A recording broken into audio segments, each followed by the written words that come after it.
राष्ट्र विजयी हो हमारा, जिसके लिए हम प्रतीक्षारत हैं। उनको आमंत्रित करने से पहले 4 पंक्तियां उनके बारे में बोलना चाहता हूं।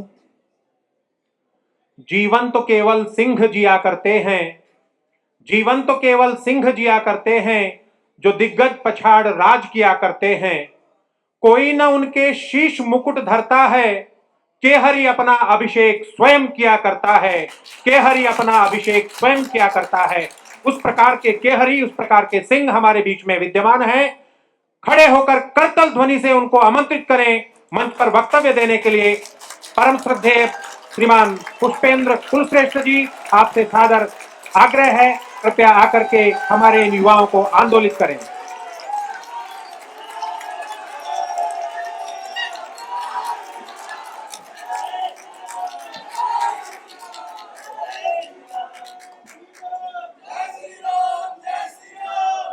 श्री लाल बहादुर शास्त्री राष्ट्रीय संस्कृत विश्वविद्यालय में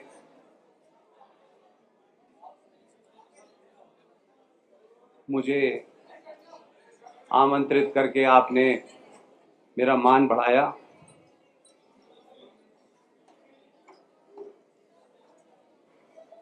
इस पिछले 10, 12, 13 साल के सफर में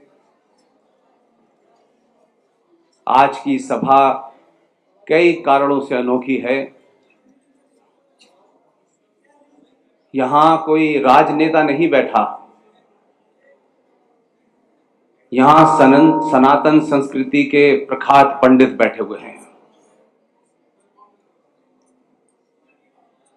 और मुझ जैसे साधारण से व्यक्ति को आपने अपने बीच बुला करके अपनी बात रखने का मौका दिया। इस सब के लिए आपका बहुत बहुत धन्यवाद। राष्ट्रीय संस्कृत विश्वविद्यालय के वाइस चांसलर साहब, प्रोफेसर मुरली मनोहर पाठक साहब, श्री संतोष कुमार श्रीवास्तव साहब, श्री दिनेश यादव जी और सभागार में बैठे तमाम गणमान्य नागरिक, वशिष्ठ जन और मेरे युवा साथियों, मनीष भाई से पहली बार मिला मैं यहां। उन्होंने अपनी बहुत सारी बातें रखी हैं। उससे पहले कौशलेश जी ने भी बहुत सारी बातें कही। सबसे बड़ा संकट आज के युग में, जो मैं मानता हूं सनातनी हिंदू सुनी सुनाई बातें, मनगढ़ंत बातों, उस पे जल्दी यकीन करता है। और दूसरा सनातनी का सबसे बड़ा संकट है, वो कुछ भी कहने से पहले वो ये देखता है मैं कहां बैठा हुआ हूं, मेरे साथ में कौन बैठे हैं, और उस हालात के हिसाब से अपने सत्य को बोलने की कोशिश करता है। मनीष भाई ने काफी सारी चीजें की। कौशलेंद्र भाई ने बताया कि वो जो सूली पर टंगे हुए हैं उनकी मम्मी का पता नहीं है, और 1400 साल पहले जो ऊंट की पीठ पर बैठ के भारत आए थे, उनके बारे में आजकल नई नई डिस्कवरीज हो रही हैं। कुछ इरफान हबीब ने बताई हैं, कुछ रोमिला थापर ने बताई हैं।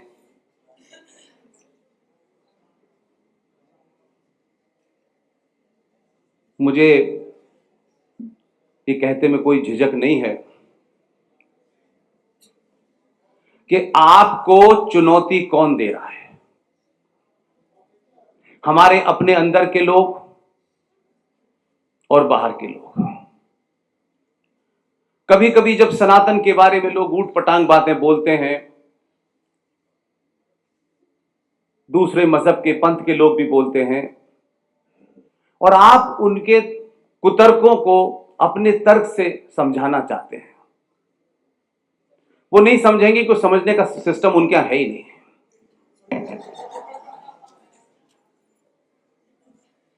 आप कह रहे हैं कि हम चांद पे गए, हमने पुष्पक विमान बनाया,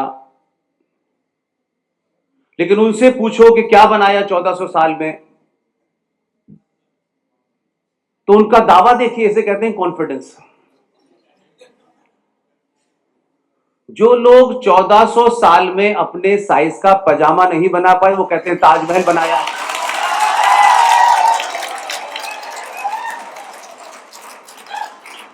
और जाने क्या क्या बनाया उन्होंने। लेकिन सवाल यह है कि हमसे कोई पूछे कि तुमने क्या बनाया, हमने तुम्हें मुसलमान बनाया है।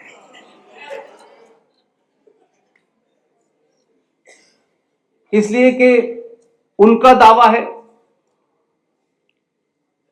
कि हम अल्लाह के सिवा किसी को नहीं मानते। ये 5 वक्त की अजान में खड़े होकर कहते हैं वो कि अल्लाह के सिवा कोई दूसरा इबादत के लायक नहीं है, हो भी नहीं सकता। और हमें अल्लाह पे बहुत भरोसा है, ये भी मानते हैं। लेकिन ये भरोसा अधूरा है, ये मुनाफकत है, ये मक्कारी है, ये झूठ है कि तुम्हें अल्लाह पे भरोसा है।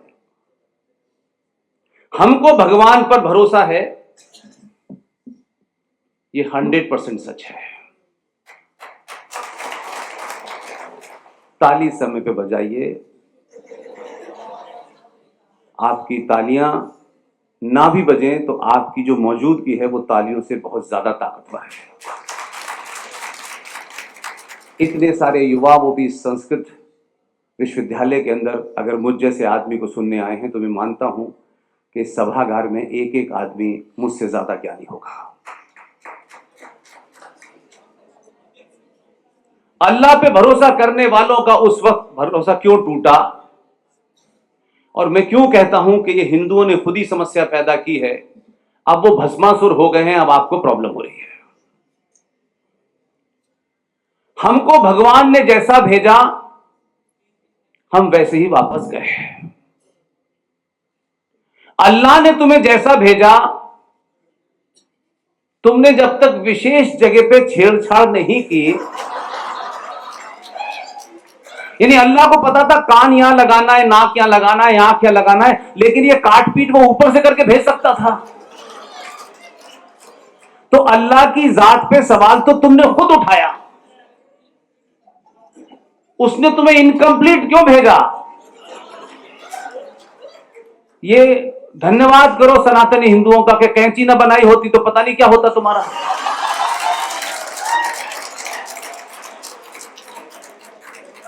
और वो लोग हमसे कहते हैं, वो लोग इस सनातन को चुनौती दे रहे हैं।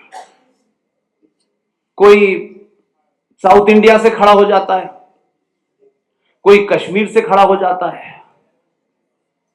अगर जो लोग सनातन की जड़ को नहीं जानते, वो शायद इस किस्म के मूर्खों के सवाल जवाब में फंस जाते हैं। और मैं उसको बहुत आम भाषा में कहता हूं कि जब सनातनी अपने जड़ और रूट को भूला, सनातनी उस सच को भूला, तब ऐसा लगता है कि जुगनू सूरज को चुनौती दे रहा है। हम कौन हैं, क्या हैं, कैसे आए, क्यों आए, हम इसके जानने के अलावा सब कुछ जानते हैं। इसलिए कुछ कुछ बातें इसलिए साफ करनी चाहिए। हजारों साल पहले क्या हुआ, 500 साल पहले क्या हुआ,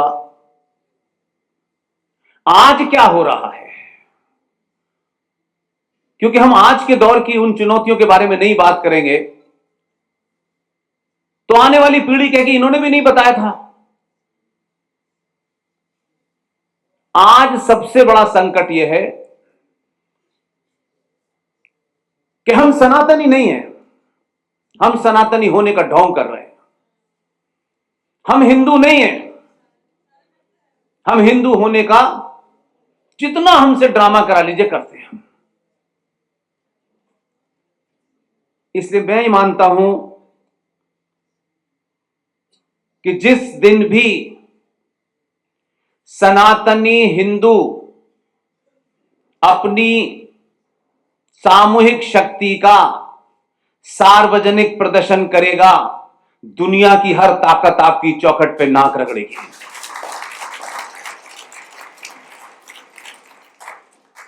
इसलिए जब आपकी अपनी रूट कमजोर होती है तो कोई बताता है कि ये ब्राह्मण है, ये ठाकुर है, ये फलाना है, ये ढिमाका है, और ये खूब चलता है।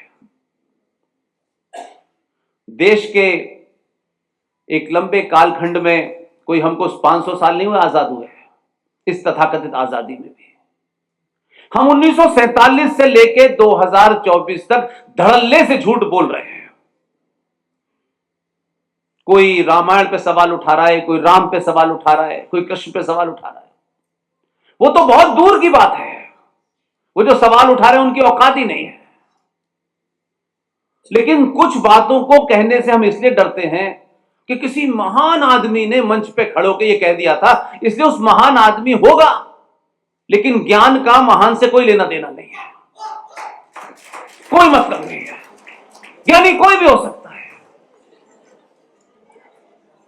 इसलिए सबसे बड़ा झूठ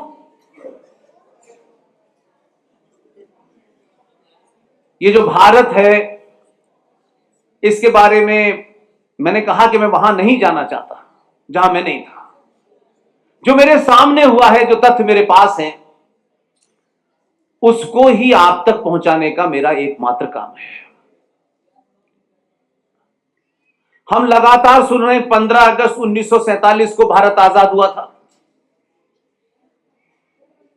दुनिया का छोटा से छोटा देश आपको नहीं मिलेगा जो अपने बारे में झूठ चौराहे चौराहे बोलता हो। राजनीतिक लोग बोल रहे हैं, विश्वविद्यालय में लोग बोल रहे हैं, बुद्धिजीवी बोल रहे हैं, आपके मठों मंदिरों में रहने वाले झूठ बोल रहे हैं।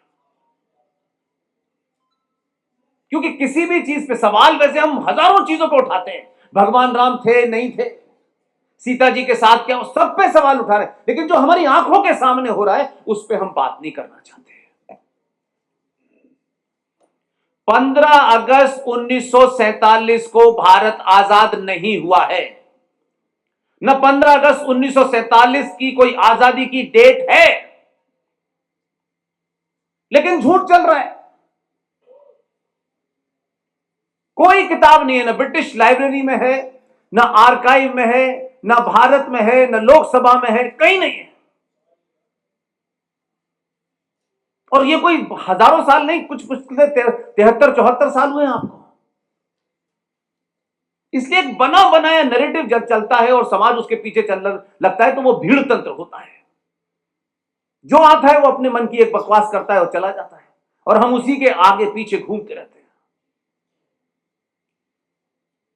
15 अगस्त 1947 को ब्रिटिश आर्काइव में क्लेमेंट एटली, जो उस वक्त के प्रधानमंत्री थे, उनकी कैबिनेट मीटिंग का कागज निकालने के बाद पता चला कि 15 अगस्त 1947 को भारत में ट्रांसफर ऑफ पावर हुआ है। सत्ता का हस्तांतरण। सत्ता के हस्तांतरण को आजादी नहीं कहते। इसलिए ये जो संविधान है जिसे सर पे लेके सुबह से शाम घूम रहे हो, ये संविधान भी गवर्नमेंट ऑफ इंडिया एक्ट 1935 की फोटोकॉपी है। किस चीज से आप आजाद हुए हैं? ये जितने भी कहानियां आज तक चल रही हैं, इस पे कोई नहीं बोल ये मेरी सरकार है, ये मेरे जानने वालों की है, ये उसकी सरकार है। सरकार वरकार किसी की जानने वाली नहीं होती। और सरकार बहुत छोटी सी चीज है। कुछ लोग चुनते हैं, कुछ लोग चुन के आ जाते हैं। वो तमाम कैसे कैसे क्वालिफाइड लोग होते हैं, आपको पता ही है, उनका बायोडाटा बताने की आवश्यकता नहीं है। जो भी कुछ है उसकी आत्मा राष्ट्र होता है। लेकिन हम राष्ट्र और सरकार और देश में फर्क नहीं कर पा रहे हैं। इसलिए हम सरकारों पर निर्भर हैं कि सरकार हमें बताएगी कि हम कब आजाद हुए, कब आजाद नहीं हुए। और जब समाज में लालची और कायर और डरपोक लोग पैदा होने लगे और सच बोलने से घबराते हो कि सच बोलने से कोई नाराज हो जाएगा, यह प्रवृत्ति आपके अंदर अगर बैठ जाए तो समझ लिए कि फिर वो राष्ट्र मर चुका है। हम सिर्फ चलते फिरते 82 करोड़ सनातनी हिंदू हैं, हमारे अंदर अपने ऊपर कोई किसी किस्म का गर्व नहीं है। हम भौतिकवाद की तमाम सारी चीजों को लेकर के समझते हैं कि जब तक मर्सिडीज नहीं होगी हम समाज में बड़े हो ही नहीं सकते। इसलिए आपके रोजमर्रा के नैरेटिव भी इतने गलत हैं कि कभी कभी आपको लगता है कि आप जाना चाहते थे दिल्ली, लेकिन बैठे हैं आप लखनऊ की ट्रेन में, और इसमें कुछ इन्वेस्टमेंट नहीं है। ये कोई आपको विश्वविद्यालय नहीं पढ़ाएगा। इसलिए जहां से आपको पता चलना चाहिए था वहां से कोई सोर्स ही नहीं है, उस पर चिंता ही नहीं है। हमने मंदिरों को आस्था का केंद्र बना दिया है। हम आस्था के लिए जाते हैं, यहां पर हमारा काम होगा इस मंदिर में भंडारा कराने से बेटी की शादी होगी तो यही मंदिर। हम 99% लोग मंदिर अपने काम कराने के लिए अर्जी देने जाते हैं, और अगर यह मंदिर के इस भगवान से, इस मंदिर से यह काम नहीं हुआ तो हम दूसरे मंदिर चले जाते हैं। और मंदिरों की इतनी लंबी गिनती होने के बावजूद भी जब आपका काम नहीं बना तो आप चांदनिया को भी मंदिर में बैठा के कहते हो यही शायद हमारी दुआ पूरी करते हैं, क्योंकि हम अंदर से कमजोर हैं, लालची हैं, कायर हैं। इसलिए हर चीज का हल ढूंढने के लिए वहां जाते हैं। जो धल आपको करना है वो मंदिर को नहीं करना है। इसलिए हमको यह भी नहीं पता, क्योंकि राजनीतिक लोग जब इसे मुद्दा बनाएंगे तब आपको पता चलेगा। मैं उल्टा करना चाहता हूं कि समाज तय करे कि मुद्दा क्या है, सरकार बाद में तय करे। सरकारों में एक से एक कलाकार आता है और अपना टर्म पूरा करके चला जाता है, और उन महामूर्खों का जो जमावड़ा है वो कोई ना कोई नया कानून बनाते हैं और हमें पता तक नहीं चलता। हम दीनहीन की तरह उनके बनाए कानून को बस रोते रहते हैं, और फिर 20 साल तक इंतजार करते हैं कोई एक सरकार आएगी, ये हमारी जैसी होगी, फिर इसमें से ये कानून पास होगा। तब तक 3 जनरेशन निकल जाती है। कोई हमको अपना मुद्दा पता ही नहीं है। हम हिंदू हैं क्योंकि नाम के आगे हमारे कुछ हिंदू जैसे शब्द लगे हैं। सरकारों से भीख मांगने की प्रवृत्ति सिर्फ हिंदू की है। और भी आपके साथ लोग रह रहे हैं, आपसे ज्यादा गरीब हैं, आपसे तो ना के बराबर की गिनती में इस देश में है। क्योंकि जो समाज के अंदर से पुरुषार्थ पैदा होना चाहिए था वो नहीं पैदा होगा। हम सब ने सबलेट कर दिया है सारा काम ये करेंगे, फिर इसको ये भी करना चाहिए, फिर उसको वो भी करना चाहिए, सारे काम उसी से कराने, अपने आप कुछ नहीं करना। इस देश में लाखों मंदिर होंगे, लाखों मंदिर होंगे, लेकिन 42,000 मंदिर जिस पे सरकार ने 82 करोड़ हिंदुओं की अनदेखी करके कानून बना दिया। न तो आपके नेताओं को पता है, न ही हिंदू संगठनों को पता है, और या तो पता है तो बताना नहीं चाहते हैं क्योंकि उनकी पोल खुल जाएगी। लिहाजा आपसे ऊपर ऊपर की बातें करते हैं, ऊपर ऊपर की बातें। सरकार किसी चीज में कोई नियम लाए, कानून बनाए, मुझे इसमें इंटरेस्ट नहीं है, लेकिन सरकार मेरे घर का कानून बनाएगी तब तो कम से कम मुझे इंटरेस्ट होना चाहिए कि ये बगैर मुझसे पूछे ये कानून बना कैसे है। धारा 370 हट गई, बहुत खुश हो गए, राम मंदिर बन गया। अगर सरकार नहीं आती तो 82 करोड़ सनातनी हिंदू का क्या पुरुषार्थ था कि मंदिर नहीं बन रहा था। सरकारों के भरोसे रह के अगर आप मंदिर की लड़ाई लड़ेंगे तो 42,000 वो मंदिर हैं जो अनादिकाल के मंदिर हैं, और सब साइंटिफिक मंदिर हैं। अब उसमें से एक बन गया है, फिर देखा जाएगा। अब कुछ लोगों को स्वार्थों के लिए लग रहा है तो वो कहते हैं हमें क्यों हर मंदिर में शिवलिंग ढूंढना है। ये आस्था का झगड़ा नहीं है, ये सभ्यताओं का युद्ध है। हमारी क्या सभ्यता थी, उसमें क्या क्या चीजें थी, उसे पुनर्स्थापित करने का युद्ध है। ये आस्था वास्ता का मतलब नहीं है। राम मंदिर ले लिया, 500 साल की लड़ाई लड़के हमने, बहुत। और किससे लड़ाई लड़ी, किससे लड़ाई लड़ रहे थे? कौन था आपके सामने जिससे आप लड़ाई लड़ रहे थे? क्या गिनती थी उनकी, क्या कंट्रीब्यूशन था उनका? और हम खुश हैं।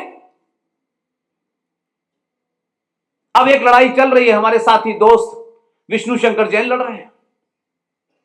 अगर लड़ाइयां 500 साल एक मंदिर के लिए चलेंगी तो फिर मैं नहीं मानता कि कोई जागृति है। जिस दिन समाज में जो जागृति आई है वो बगैर इस नफे नुकसान के, सरकार है या नहीं है, आपने कभी उन मुद्दों को सरकारों के सामने, समाज के सामने नहीं रखा।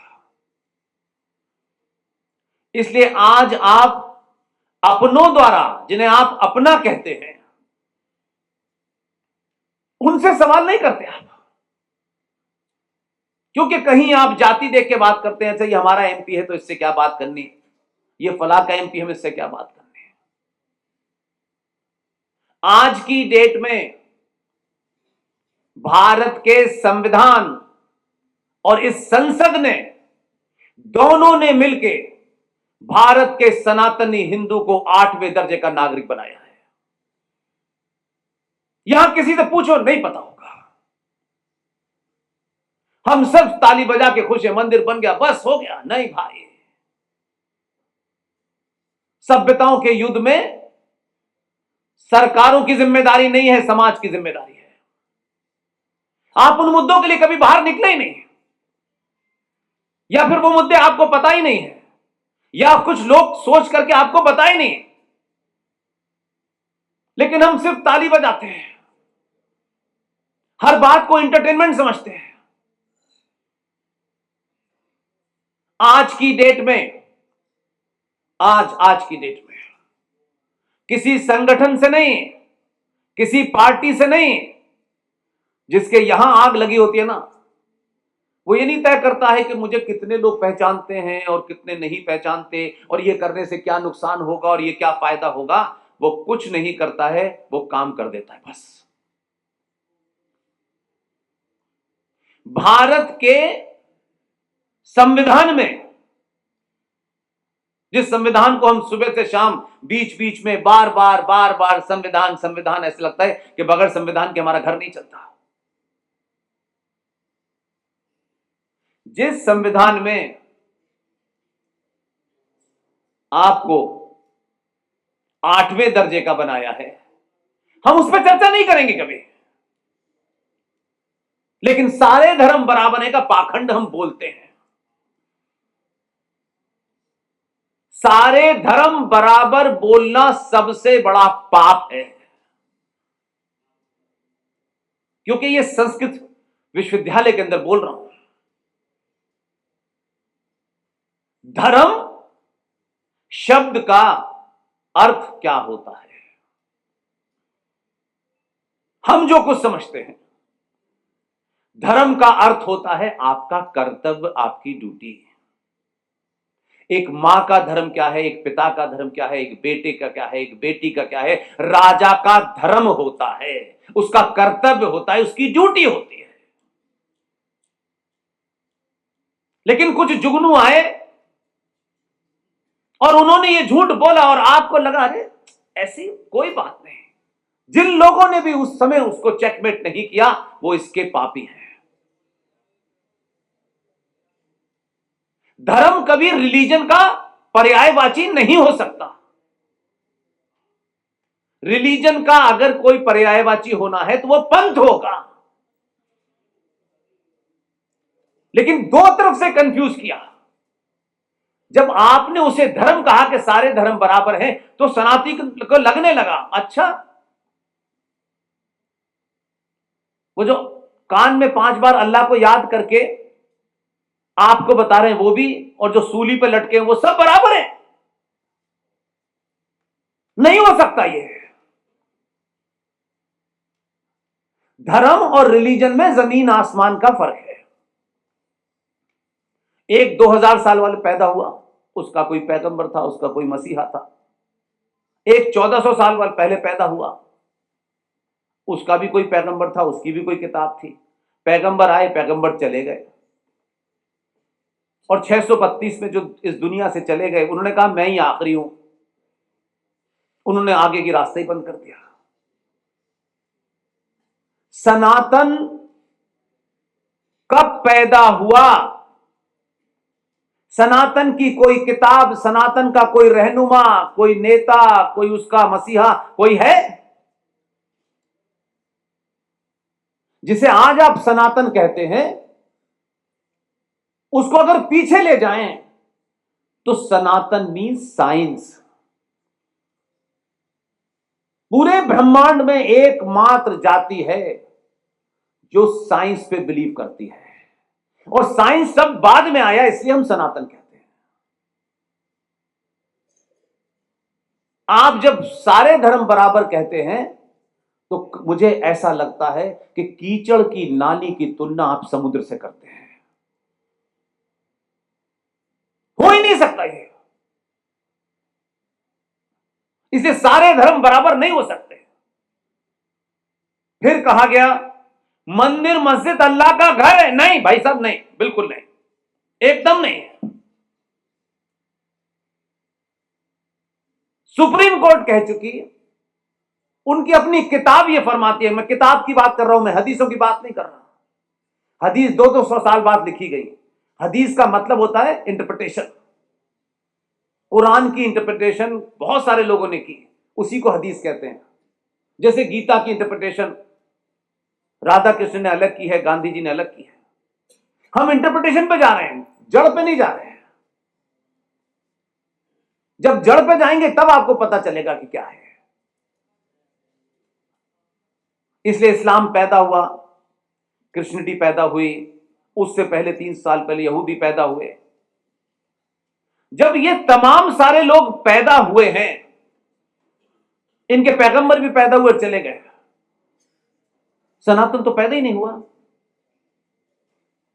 सनातन का तो कोई रहनुमा नहीं है, ना उसकी कोई किताब है। 5 तत्वों पे सनातन टिका हुआ है। उसी तत्वों से प्रकृति चलती है और हम प्रकृति के हिस्से हैं, हमारा भी जीवन उसी से चलता है। वो 5 तत्व आपके शरीर में समाप्त हो जाते हैं, आपकी मृत्यु हो जाती है। हजारों साल पहले हमारा ऋषि मुनि, ये जो आज घूम रहे हैं अंग्रेजी नाम ले लेके, ये फलाने साइंटिस्ट हैं, ये दिमाग के साइंटिस्ट हैं, हमारा ऋषि मुनि हजारों साल पहले सब कुछ बता के गया था। लेकिन हमने अपने ऋषि मुनि के अंदर, उसे नोबेल प्राइज बेचारे को नहीं मिला था, इसलिए उसकी इज्जत नहीं की हमने। वो बहुत पहले बता के गया था कि सुबह उठ करके सूरज को जल चढ़ाना और हाथ जोड़ के उसका धन्यवाद कर देना। अब उस दौर में कम्युनिकेशन नहीं था। जैसे अगर सोशल मीडिया को माइनस कर दें तो लोगों की लिखी हुई किताबें ही आप पढ़ रहे थे, तो आपको कोई दूसरा आर्गुमेंट ही नहीं मिलता था। आप किसी एक फैक्ट को रीचेक नहीं कर पाते थे। तो उस दौर में सिर्फ किसी ने कहा, बताया, उसने कहा बस इतना ही करना है। तर्क शक्ति नहीं थी, लोग बहुत ज्यादा विकसित नहीं थे, तो उन्होंने कहा ठीक है, बताया, इसको सूरज पे पानी देना चाहिए। उसी ने कहा, जब आज हमारे यहां दुनिया में एनवायरमेंट मिनिस्ट्री, क्लाइमेट चेंज की मिनिस्ट्री, अरबों खरबों रुपया लग रहा है इस पे, उस वक्त हमारे ऋषि मुनि ने बताया कि पूरे ब्रह्मांड में एक पेड़ है,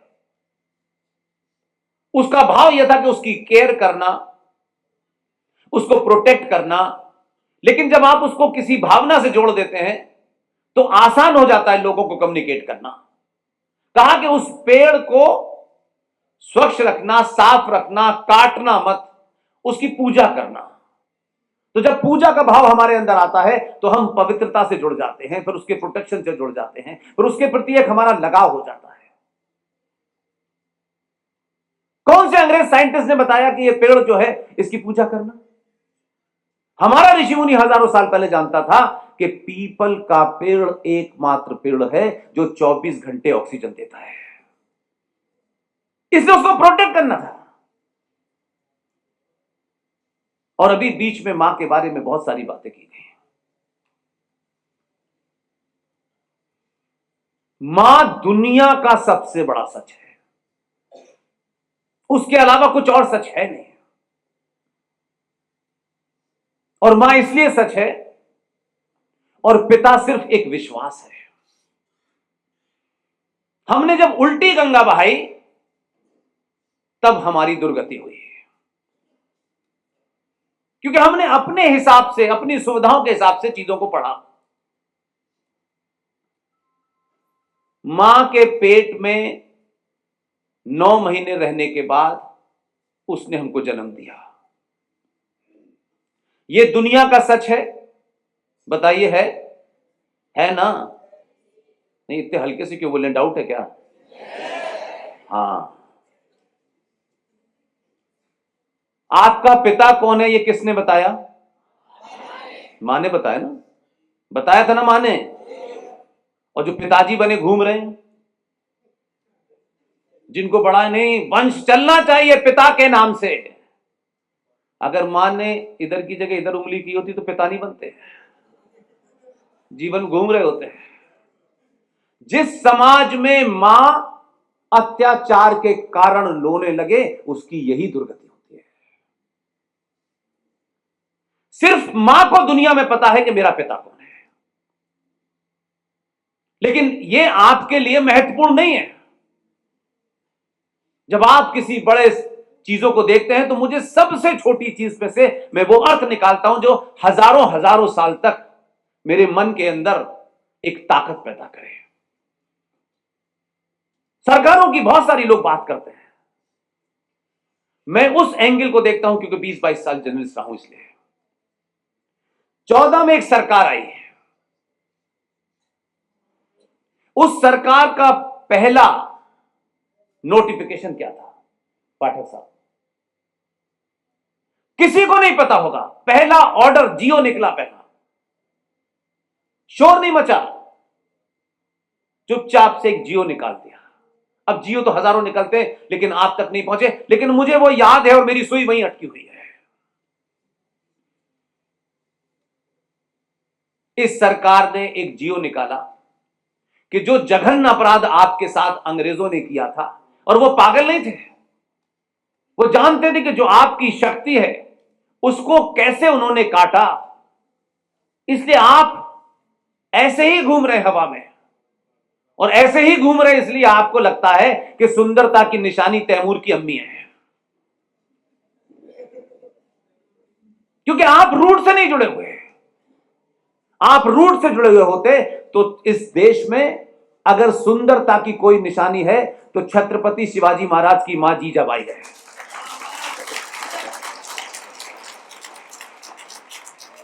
इसलिए उन एस्पेक्ट पे ध्यान दीजिए, क्योंकि अभी आपके पास लंबा समय है। गवर्नमेंट ने एक जियो निकाला, बात खत्म हो गई, क्योंकि उस समय जब वो सत्ता में आए थे, शपथ ली, तो लोग बड़े बड़े कामों की बात कर रहे थे, मुझे उसमें ज्यादा इंटरेस्ट नहीं था। उस सरकार ने एक जियो निकाला क्योंकि उसी का इस्तेमाल अंग्रेजों ने आपके खिलाफ किया था, और आपके अंदर धीरे धीरे इतनी हीन भावना, इतना इंफिनिटी कॉम्प्लेक्स, ऐसा से कमतरी भर दिया कि आप जाने अनजाने में सूरज से जुगनू बनना शुरू हो गए। ब्रिटिशर्स ने आपके सामने एक रखा, जब उन्होंने पहला कॉलेज स्कूल खोला वहां बंगाल में, गवर्नमेंट स्कूल खोला। उस स्कूल के बाद से यह परंपरा पड़ी कि स्कूल के अंदर जो सर्टिफिकेट जमा करने हैं कि मैं स्वर्गीय बलदेव प्रसाद का बेटा हूं, उस सर्टिफिकेट को जब तक अंग्रेज अफसर अटेस्ट नहीं करेगा तब तक आपका वो डॉक्यूमेंट वैलिड नहीं होगा। अब मेरा प्रश्न यह है कि मुझे यह बताएं, मैं अपना सर्टिफिकेट कि मैं स्वर्गीय बलदेव प्रसाद की संतान हूं, मेरा जन्म इस डेट में हुआ है, ये अंग्रेज अफसर कैसे, किस कारण से, कौन से जादू से, कौन से फिल्म से बता लेगा कि मेरा यही पिता था? लेकिन यह बताया गया कि अंग्रेज बताएगा अफसर साइन करने के बाद, तभी आपका पिता का सही अटेस्टेशन होगा और तभी फिर आपको नौकरी मिलेगी। यह आपके मान सम्मान को कुचलने वाली बात थी। अंग्रेज चले गए, अंग्रेजों की बनाई व्यवस्था चल रही है।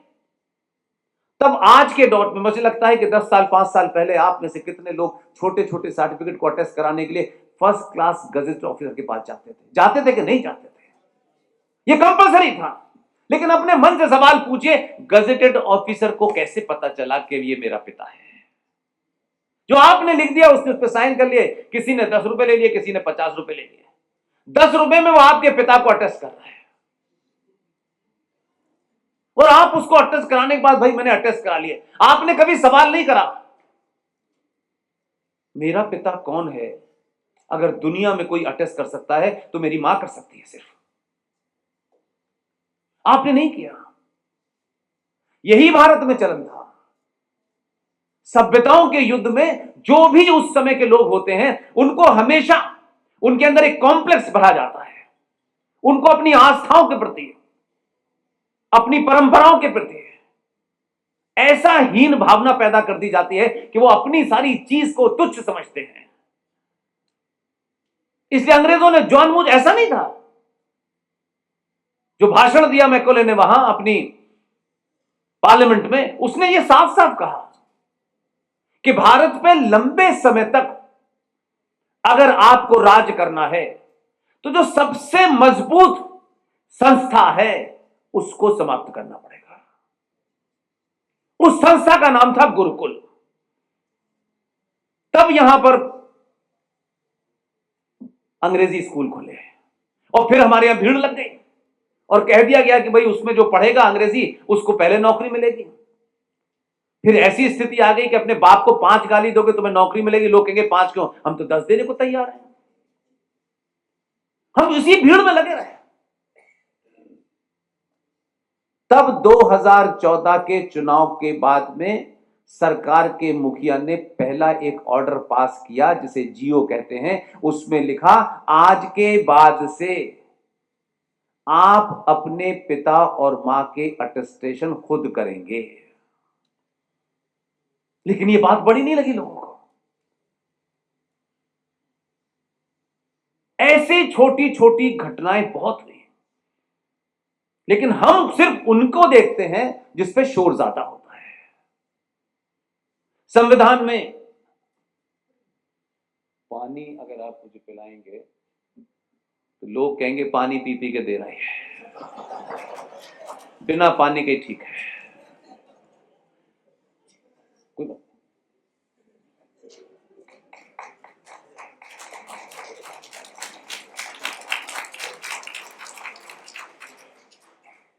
आप संविधान सभा की, क्योंकि आज तो सब कुछ डिजिटल हो गया है, आपका विश्वविद्यालय दिल्ली में है, सारे रिसोर्सेज हैं, कभी पार्लियामेंट की उन डिबेट्स को जाके देखिए, वो जो डिबेट्स अवेलेबल हैं उनको देखिए। और ये कोई एक राष्ट्र के रूप में 70 साल कोई बड़ी चीज नहीं होती, एक नुक्ते के बराबर, एक लम्हे के बराबर होता है। उस वक्त भी संविधान सभा के अंदर जब बहस हो रही थी, अयंगर साहब, नेहरू जी, पटेल साहब, अंबेडकर जी, ये सब उस डिबेट में शामिल थे। ये 4 नाम मैंने इसलिए लिए हैं, इनकी चर्चा बहुत होती है। उस वक्त कहा गया कि संविधान को सेकुलर होना चाहिए। तब उस डिबेट में अयंगर साहब ने भी विरोध किया, नेहरू ने भी विरोध किया, पटेल ने भी विरोध किया, अंबेडकर ने भी विरोध किया। इसलिए हमारे लिए वो महान है, वही ब्राह्मण है, वही ज्ञानी है जिसने समय पे तथ्यों के साथ पूरी बात रखी है। अंबेडकर ने अपने उस स्पीच में कहा कि भारत के संविधान में शब्द सेकुलर नहीं लाया जाना चाहिए, क्योंकि शब्द सेकुलर यूरोप की कल्पना है। यूरोप के अंदर जो किंग होता था वो ज्यादातर मामलों में चर्च से डायरेक्शन लेता था।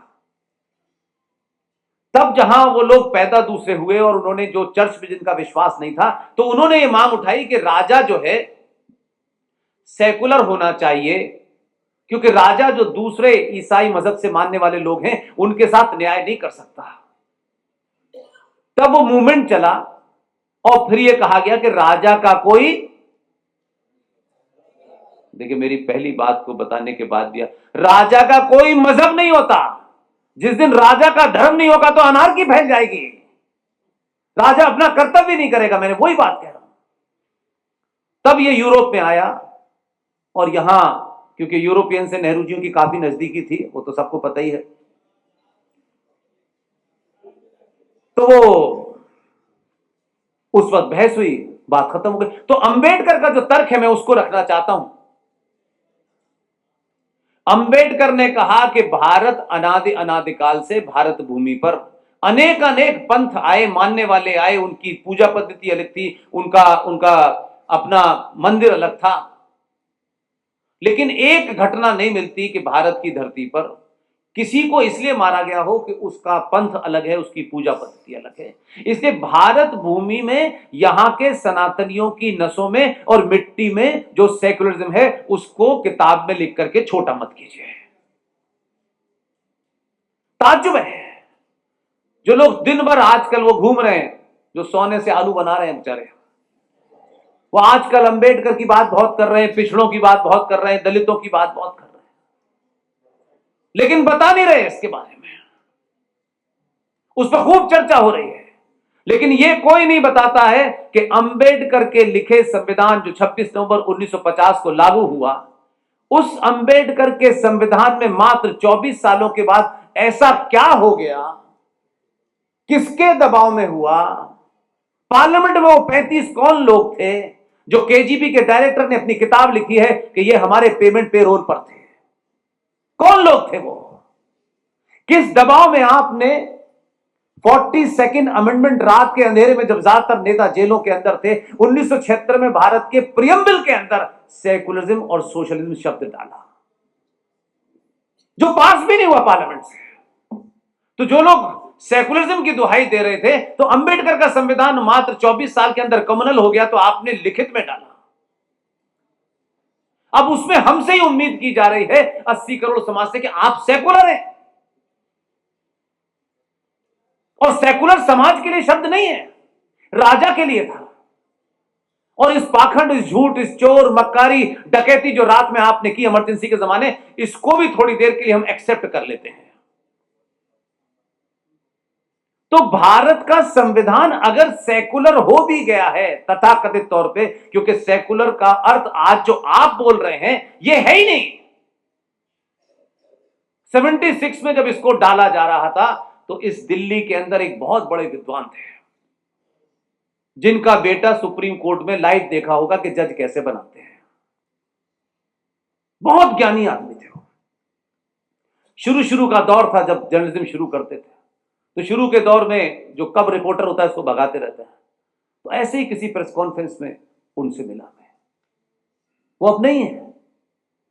उनको इंदिरा गांधी ने यह काम सौंपा कि इस धर्मनिरपेक्ष सेकुलर शब्द का हिंदी रूपांतर करें, और ये वो करके गए हैं।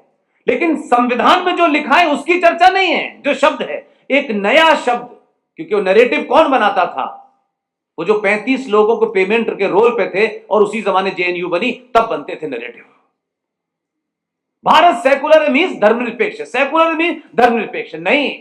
भारत के ओरिजिनल संविधान में जब ये 76 में ये जोड़ा तो उसमें हिंदी में लिखा गया पंथ निरपेक्ष, लेकिन हम सब लोग धर्मनिरपेक्ष बोलते हैं, इसे हम अपने आप को गाली देते हैं। और अगर ये सेकुलर हो भी गया थोड़ी देर के लिए, मान लीजिए कि भाई सेकुलर हो गया, इनके हिसाब से ही हो गया, तो मेरा प्रश्न ये है सेकुलर भारत में संविधान के हिसाब से सब बराबर है, किसी के साथ डिस्क्रिमिनेशन नहीं होगा, ना कलर पे, ना कास्ट पे, ना रिलीजन पे नहीं होगा। हमने मान लिया थोड़ी देर के, ये जघन्य अपराध हुआ, लेकिन इसको हमने थोड़ी देर के लिए मान लिया, और उसके बाद भी अगर आपकी चुप्पी है तो फिर वो वहीं लौट के आता हूं कि आप बोलोगे कब, चिल्लाओगे कब, अपनी बात तो कहो। आज इस सोशल मीडिया के माध्यम से अगर आपकी बात में तर्क और तथ्य होगा तो दुनिया आपके साथ खड़ी हो जाएगी। मनीष कश्यप जी हमारे बीच तक यहां पहुंचे। मनीष कश्यप को मनीष कश्यप जानते हैं, ये किसके कारण से जानते हैं? क्या इनको टेलीविजन पे आते हैं क्या? ये इन्होंने अपना एक रास्ता चुना, अपनी बात कहते हैं, तथ्यों पे कहते हैं, इनका एक अंदाज है। उस जो मीडिया है, सोशल मीडिया, उसके कारण ये देश विदेश तक पहुंच गए। आपको किसने रोका है सच बोलने के लिए? यह सवाल आपसे उठना चाहिए था, क्योंकि आप ही सबसे बड़े विक्टिम हैं इसके, कोई और नहीं है। सेकुलर शब्द आने के बाद अगर स्टेट का रिलीजन तय नहीं है, क्योंकि सेकुलरिज्म के अंदर स्टेट का रिलीजन तय नहीं है, पाकिस्तान का है, दुनिया के हर देश का एक रिलीजन तय है जो स्टेट का रिलीजन है। ये क्रिश्चियन स्टेट है, ये इस्लामिक स्टेट है। 45 के से 50 देश इस दुनिया में इस्लाम के नाम पे चल रहे हैं, उनका रिलीजन है, स्टेट का रिलीजन पता है। सऊदी अरब का रिलीजन पता है, स्टेट रिलीजन ये है। जब स्टेट का कोई रिलीजन है तब तो यह तय होना चाहिए कि उस स्टेट में उस मजहब के जो दूसरे पंथ के लोग हैं, जो उस मजहब में विश्वास नहीं रखते, जो स्टेट का है, तो उनको कैसे सिक्योरिटी दी जाए, कैसे वो अपने मजहब की परंपराओं को, आस्थाओं को, निष्ठाओं को पूरा कर सके। उसके लिए कोई विशेष प्रावधान करना पड़ेगा, क्योंकि स्टेट का रिलीजन तय है। आई एम राइट और रॉन्ग? भारत का स्टेट रिलीजन है ही नहीं, और जब भारत का स्टेट रिलीजन नहीं है और जब सब बराबर हैं, तो मेरा सबसे बड़ा सवाल यह है कि यह कौन सी न्याय व्यवस्था है कि भारत के चर्च, गुरुद्वारों से, चर्चों से, मजारों से उस पे चढ़ने वाला चढ़ावा सरकार नहीं लेती, लेकिन सनातनी हिंदुओं के टोटल देश में जो मंदिर हैं उसकी कुल मिलाकर के 2.5 लाख करोड़ से लेके 2.25 लाख करोड़ सालाना जो मेरी आस्थाओं का, मेरी मां, बहन, बेटी, दादा, दादा, नानी सब जो मंदिरों पे जाते हैं, कम से कम 2.25 लाख करोड़ रुपया सालाना जो पैसा चढ़ता है, वो सरकार कैसे ले लेती है और कहती है कि हम सेकुलर हैं। अगर सब बराबर हैं तो मेरे मंदिरों का 2.25 लाख करोड़ रुपया सालाना कैसे लेती है सरकार? मेरे मंदिरों को ही सरकार के नियंत्रण में क्यों है? फिर कोई चर्च, कोई मस्जिद क्यों नहीं है? और अगर देश सेकुलर है और सब बराबर है, सबको बराबर का मौका मिल रहा है, तो फिर इस देश में माइनॉरिटी मिनिस्ट्री क्यों है? माइनॉरिटी कमीशन क्यों है? सच्चर कमीशन क्यों है? मुस्लिम पर्सनल बोर्ड क्यों है? वक्फ बोर्ड क्यों है? मुस्लिम एजुकेशन बोर्ड क्यों है? फिर क्रिश्चियन एजुकेशन बोर्ड क्यों है? फिर उनके जो स्कूल हैं वो अलग से कैसे चल रहे हैं? गुरुकुल खोलेंगे तो नहीं देंगे आप। तो इस देश में तय करके सनातनी हिंदुओं को तथाकथित सरकारों ने 8वें दर्जे का नागरिक बनाया है, और आपका काम है टैक्स देना, इस देश के तथाकथित कानूनों को मानना, और अगर आप नहीं मानेंगे तो आप पे कार्रवाई हो जाएगी। लेकिन कोर्ट के द्वारा कोई आदेश दिया गया हो और उस आदेश को प्रशासन से कहा गया हो इसको लागू करो, अगर उस शहर की डीएम उस आदेश को लागू करती है तो 350 पुलिस वाले गंभीर अवस्था में घायल हैं, पूरा प्रशासन डरा हुआ है। कहां है कानून, कहां है कोर्ट, कहां है सरकार? और सरकारों में बैठे हुए लोग अपने नफे नुकसान से पुलिस को आदेश देंगे। वो पुलिस वाला हम में से किसी का भाई है कि नहीं है, वो अपनी ड्यूटी कर रहा है कि नहीं कर रहा है? जज साहब निकाले, कोर्ट में अपना ऑर्डर दे दिया और चले गए ब्लैक कैट की गाड़ी में बैठ करके। अब जज साहब सुओ मोटो क्यों नहीं लेते? वो 350 हल्द्वानी में पुलिस वाले जो हैं वो कितनी गंभीर अवस्था में हैं, क्योंकि उन्होंने वर्दी पहनी हुई है, सरकार की बात मानते हैं इसलिए। तो सरकार ने उन्हें जिहादियों के सामने छोड़ दिया है कि तुम्हें मारे काटे तुम रहना, लेकिन हम अगर कुछ करेंगे तो वोट बैंक गड़बड़ हो जाएगा। ये मक्कारी है। ऐसा क्यों नहीं होता इस देश के अंदर कि कभी आपने कोई रिएक्शन दिया हो? आप देते हैं तो दुनिया का ज्ञान आपको भगारा जाता है। और पिछले 70 सालों में जितने हिंदू मुस्लिम दंगे हुए हैं उस पर कोई कमीशन बना? हमसे कहा जाता है घर में सच बोलना चाहिए। बड़ा पिताजी समझाते तो बहुत हैं, सच बोलना चाहिए, लेकिन सच बोल दे अगर कोई समाज में, तो फिर उसके साथ खड़े होने में डर क्यों लगता है? या तो पाखंड है कि घर के अंदर सच बोलना चाहिए, सच बोलना चाहिए। अरे हम सच ही तो बोल रहे हैं। तो नुपुर शर्मा ने भी तो सच ही बोला था। 80 करोड़ लोगों में से कितने लोग बाहर निकले? किसी हिंदू संगठन के मुंह से एक शब्द निकला? कुछ लोग सड़कों पर निकले, दंगाई, उन्होंने नुपुर को मारने के, यहां से लेके जम्मू, कोई मस्जिद से, कोई मदारों से चिल्ला रहा है, सर तन से जुदा। आपकी खामोशी, आपके ठेकेदारों की खामोशी, हिंदू संगठनों की खामोशी ने उनका मनोबल बढ़ा दिया है कि दोबारा सच मत बोलना। इतने डरपोक हैं। और भारत में सच बोलने के लिए अगर यह है तो कोई खड़ा नहीं हुआ उसके साथ में। कोई तो बोलता यार। यहां से लेके लिबरल और लिबरल से लेके एक्स्ट्राऑर्डिनरी लिबरल सब खामोश। आपने अपनी एक बेटी पढ़ी लिखी सुंदर ब्राह्मण पॉलिटिकल एक्टिविस्ट, उसको भेड़ियों के सामने मारने के लिए छोड़ दिया और आप खामोश हैं। तो न्याय व्यवस्था कहती है तुम्हारे कारण देश में माहौल खराब हुआ है। न्याय व्यवस्था में भी पाखंडी बैठे हुए हैं। जैसे लगता है कि नुपुर के होने से ही भारत का विभाजन हुआ था। हजारों दंगे नुपुर के कारण ही हुए थे। हम इतने कमजोर और डरपोक लोग हैं। हमारी बहन ने, बेटी ने सच बोला है अगर, और हम ये मानते हैं कि मृत्यु एक ही बार आती है और मृत्यु जब आएगी कोई दुनिया की ताकत नहीं रोक सकती है, और जब तक नहीं आएगी कोई माई का लाल मार नहीं सकता है। इसलिए सच बोलो यार। आज के दौर में सच नहीं बोलोगे तो तुम्हारे लिए भी सच बोलने वाला खड़ा नहीं होगा। अगर आपने, एक मित्र हमारे चैनल के मालिक हैं, उनको भी गिरफ्तार कर लिया सरकार ने महाराष्ट्र के अंदर। हमने तो नफा नुकसान नहीं देखा।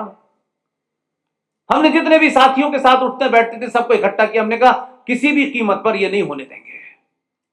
और हम जानते हैं कि उस आदमी को क्यों फंसाया जा रहा है। जहां लोग हिंदी टेलीविजन पर राष्ट्रवाद की बात नहीं करते थे, वो अंग्रेजी में हिंदी में बात करता है राष्ट्रवाद की। उसके होने से नैरेटिव बदला। तो महाराष्ट्र के कुछ लोगों को खुशी नहीं थी तो उन्होंने जेल में उसे डाल दिया। और वही आदमी जो लोग उस कॉन्स्पिरेसी में शामिल था, वहां महाराष्ट्र में क्या हुआ, ये मैं इसलिए बताता हूं कि देश भर में जब जाता हूं तो मुझे ये बातें पता चलती है तो मुझे लगता है हमारे लोगों को ये बात क्यों नहीं पता चलती है। डेनमार्क में किसी ने कोई कार्टून बनाया, और ये दुनिया की सबसे विजनरी कौम है जिसे मुसलमान कहते हैं। डेनमार्क में किसी ने कोई कार्टून बनाया या नहीं बनाया, या किसी ने कोई शक्ल बनाई, उसने कुछ लिखा भी नहीं उस पर। यह र्यूमर उड़ गई कि ये वो है जो 632 में चले गए थे। पूरे डेनमार्क में साहब ये मोहम्मद साहब का कार्टून है, ये मोहम्मद साहब का कार्टून है। उसने लिखा भी नहीं।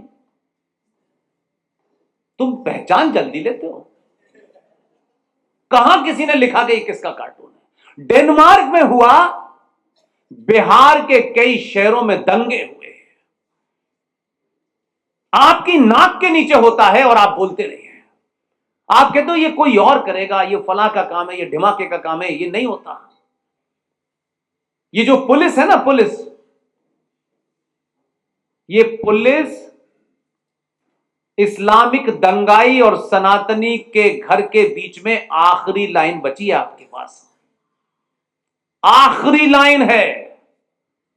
इसलिए हल्द्वानी की घटना बताती है कि 350 पुलिस वालों को किस लिए मारा गया। ये भीड़ किसको जलाने और किसको लूटने जा रही थी, जिसके बीच में वो पुलिस वाला खड़ा है जो किसी का भाई है, बेटा है, पति है, बाप है। इसके लिए यहां कोई धरना प्रदर्शन नहीं होना चाहिए, इस पे सवाल नहीं उठना चाहिए, इस पे सड़कें जाम नहीं होनी चाहिए। हम खामोश हैं, फिर हमारे साथ होगा तो कौन खड़ा होगा। तो संविधान से लेकर के इस संसद में जो महापाप हुए उनके बारे में चर्चा कोई हमारा हो तुम्हारा हो, हमको इसमें इंटरेस्ट नहीं है। हमारे खिलाफ कानून बने, अपनों ने नहीं बताई, शिकायत हो सकती है, होनी चाहिए, लेकिन अगर कोई बताएगा नहीं तो हमारी जानने की कोशिश नहीं है।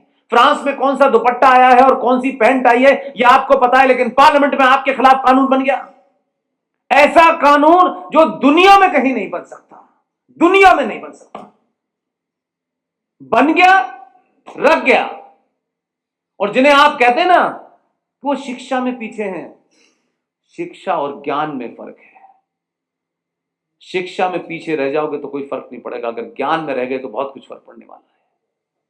शिक्षा कहीं भी मिल जाएगी, आजकल तो शिक्षा बिक रही है। उन्होंने नहीं बताया आपको, आपके अपनों ने नहीं बताया, और इस कानून की चर्चा करो तो लोग कहते हैं अच्छा पुष्पेंद्र जी आप ऐसे ही बोल रहे हैं। मैंने कहा बोलने के पैसे लेता हूं क्या मैं? भारत की संसद में 2013 में जहां हम खड़े हैं, यहां से स्टोन थ्रोइंग डिस्टेंस है पार्लियामेंट का, और 24 घंटे रिले होता है संसद की कार्रवाई। 2013 में भारत की संसद में एक महा अपराध, जघन्य अपराध हुआ। किसी नेता, किसी संगठन, गली में ये संगठन, वहां ये संगठन, ये युवाओं का संगठन, ये बुढ़ों का संगठन, ये पढ़ाई, इतने संगठन है कि आप नाम ये याद कर सकते हैं। उनका कोई संगठन नहीं है, वो 1400 साल से जो संगठन इससे चल रहा है वो इसी से लाइन है बस। आज आप व्हाट्सएप के थ्रू कुछ कुछ चीजों पर बोलते हैं। 2013 में संसद के अंदर एक बिल को संशोधित करके रखा गया, बिल पास हो गया, जिन्हें आप अपना कहते हैं।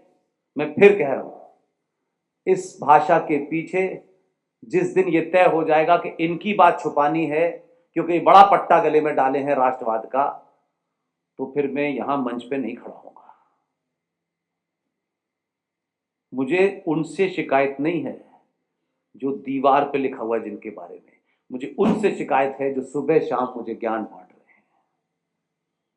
आपकी जिम्मेदारी इतनी ही थी कि आप समाज को जैसे बहुत सी बातों में बता रहे थे, इसके बारे में भी बता देते। यह समाज तय कर लेता कि 13 से क्या करना है। और आप बोलते हैं तो कहते हैं चुप हो जाओ। आपका कोई मजबूरी होगी, पुष्पेन की कोई मजबूरी नहीं है। मेरी पहली और आखिरी ख्वाहिश यही है कि ये सब बोलते बोलते ही मैं जाऊं, इसके अलावा चुप न बैठूं, क्योंकि मुझे कुछ लेना देना नहीं यार। I am not interested. ये चवन्नी छाप टिकटें मिल गई, यंत्री मंत्री बन गए, कुछ नहीं होता इससे। 2 कमरे के मकान से जाएंगे, 5 कमरे के मकान में आएंगे, कुछ नहीं होता। ट्रक बैलगाड़ी खरीद ली, बस, इससे ज्यादा मैंने नहीं देखा लोगों का। एन एवरेज यही है। बिना एमपी बने, बिना एमएलए बने आप समाज के सामने बोलेंगे तो ये संस्कृत विश्वविद्यालय में बैठने वाले आपको इतनी इज्जत देंगे कि आपको लगेगा कि एमपी से बड़ी कुर्सी है। ये परमानेंट है, वो चली जाएगी तो सड़क पे पूछेगा नहीं आपको कुत्ता भी कोई। इसे सच बोलिए। 2013 में भारत की संसद के अंदर एक कानून रखा गया, उस कानून का नाम है वक्फ प्रॉपर्टी एक्ट। सुनाए आपने कि नहीं? जिन्होंने सुनाए बस वही हाथ उठाएं। ठीक, कुल मिलाकर के 2% लोग भी नहीं जिन्होंने हाथ उठाए। ये सोशल मीडिया का दौर है, आपके लिए ज्यादा जरूरी है मेरे भाई। ये एज के कारण कह रहा हूं, आपको नहीं मैं बताऊंगा तो कहेंगे पुष्पेन जी दुनिया पे ज्ञान बांट रहे थे, लेकिन जिससे मेरा पूरा अस्तित्व समाप्त हो गया है उसके बारे में पुष्पेन जी चुप रहे हैं। मैं उस पंक्ति में खड़े होना नहीं चाहता। ये कितना बदलेगा नहीं बदलेगा, लेकिन इस सोशल मीडिया के माध्यम से इतना चिल्ला रहा हूं 12-13 साल से कि कान तक बात पहुंच गई है। लेकिन मैं चाहता हूं आप सब मिलकर चिल्लाएं और कहें कि बाकी बातें बाद में होंगी, पहला और आखिरी काम ये अभी होना है। इसके अलावा हमको कुछ नहीं सुनना कि किसी का स्तर बढ़ाना है, किसी को ये बताना है कि पजामा थोड़ा नीचे पहना जाता है, किसी को बताना है कि तुम्हें साइंटिफिक बनना है। भाई उनकी साइंस अल्लाह ने तय कर दी है, उससे उसके अलावा उन्हें कोई साइंस नहीं चाहिए। उनकी साइंस के तहत वो किताब आसमानी थी नीचे आई है, कॉरियर कंपनी नहीं बताते। अब उनकी साइंस से आप नहीं बढ़ सकते, बड़ी गजब की साइंस है उनकी, इसलिए उसमें नहीं जाना चाहता मैं। वक्फ प्रॉपर्टी एक्ट रखा गया, उस पे जो भी कुछ बहस हुई वो छोड़ दीजिए। आपके 127 या 123 एमपी थे, आपका शब्द मैं इसलिए लगा रहा हूं कि जिनसे आपको उम्मीद थी। 2013 की बात कर रहा हूं। कभी कभी ये जरूरी नहीं है कि मेरे कुछ कहने से कुछ हो जाए, लेकिन ये ज्यादा जरूरी होता है कि मेरी आवाज के साथ अगर 1 करोड़ लोग खड़े हो जाएंगे तो बहुत लोग इस बात में पहला सवाल करेंगे कि ये पहले करो, प्रायोरिटी ये है, वो नहीं है। उनको बताना नहीं और आपको सुनना नहीं। आपको सिर्फ इस बात की चिंता है पेट्रोल के पैसे कितने बढ़े, ऐसा लगता है पेट्रोल सिर्फ हिंदू को ही पीना है। वक्फ प्रॉपर्टी कानून रखा गया। वक्फ का मतलब क्या होता है? वक्फ का मतलब होता है कि आप अपनी प्रॉपर्टी अल्लाह को दे दें। अब इसमें कितनी खूबसूरत बात है। अगर ये प्रॉपर्टी अल्लाह को दे दी तो हम तो कागज पे लिख के दे रहे हैं अल्लाह को दे दी, अगर वापस मांगोगे तो अल्लाह साइन कहां करेगा? उन्होंने कहा खेल खत्म, तो आपने दे दी वक्फ प्रॉपर्टी, वो अल्लाह के नाम की प्रॉपर्टी है, उसे वक्फ कहते हैं। और उसका एक प्राइवेट बॉडी है जिसको वक्फ प्रॉपर्टी बोर्ड कहते हैं, एक प्राइवेट बॉडी है। लेकिन आप सोचिए कि वही मैंने कहा कि आपके 82 करोड़ होने का कोई फायदा नहीं, और उनकी गिनती 2011 का सेंसस टोटल पॉपुलेशन का 17% बताता है। और वो कोई ऐसी व्यवस्था में भी नहीं बैठे और न पार्लियामेंट में उनकी इतनी गिनती 2, 4, 5 के होंगे कि वो ये काम कर लेते हैं। लेकिन आपके लोग कितने बिके हुए हैं, इसलिए शत्रु को गाली देना बहुत आसान है, अपने बीच में बैठे हुए लोगों के बारे में एक्सपोज करना बड़ा मुश्किल होता है। कानून पास हो गया, उस कानून की कुछ धाराएं पता है, इसलिए युवाओं में आपसे कहता हूं प्लीज पढ़ना। मैं यहां से जो कुछ बोल रहा हूं उसको जाके फिर दोबारा से वेरीफाई करना। और मैं कभी दिल्ली से लेके कहीं सड़क पे मिल जाऊं, मुझे सड़क पर रोक लेना, पुष्पेन जी उस दिन आप आए थे, आपने ये बात झूठ बताई थी, उसी दिन बोलना बंद कर दूंगा मैं। मेरा प्रोफेशन नहीं है ये, मुझे किसी को खुश नहीं करना है। लेकिन आप सबसे मेरी विनती है, इसको क्रॉस चेक कीजिएगा। और आपकी सुविधा के लिए उसकी क्या बारीकियां हैं, क्या उसमें है, उसमें एक वी सपोर्ट पुष्पेन कुलसेस करके हमारे साथी हैं बनारस के, वो चलाते हैं उसको। उसमें हमने एक लीगल ईगल से बहस करके उसको एक एक चीज को समझा दिया है, ताकि जब आप उस विषय को समझें तो आप समग्रता में उसकी पूरी जानकारी हो, आधी अधूरी ना हो, इसलिए किया हुआ। वो जब बिल पास हो रहा था तो उसका सेक्शन 40 पास हुआ। अगर पार्लियामेंट की प्रोसीडिंग निकाल के दिखा दीजिएगा, कहिएगा पुष्पेन साहब ये जो 127 या 123 जो थे, इन्होंने संसद के बाहर निकल के चक्का जाम कर दिया था, गली गली चिल्लाया था। बताइएगा मुझे अगर पता चल जाए, क्योंकि सारे रिकॉर्ड अवेलेबल हैं। ऐसा नहीं है कि मैं जो बोल रहा हूं बाहर हो, ना अंदर ना बाहर। कोई चर्चा नहीं हुआ, कोई सेमिनार नहीं हुआ इसके लिए, सब चुप। शत्रु तो यही चाहता था कि आप ना बोले, वो तो बोला नहीं, उन्होंने कहा यही चुप हो गए तो हमें क्या जरूरत है इसको चिल्लाने की। उन्होंने कहा बताओ मत।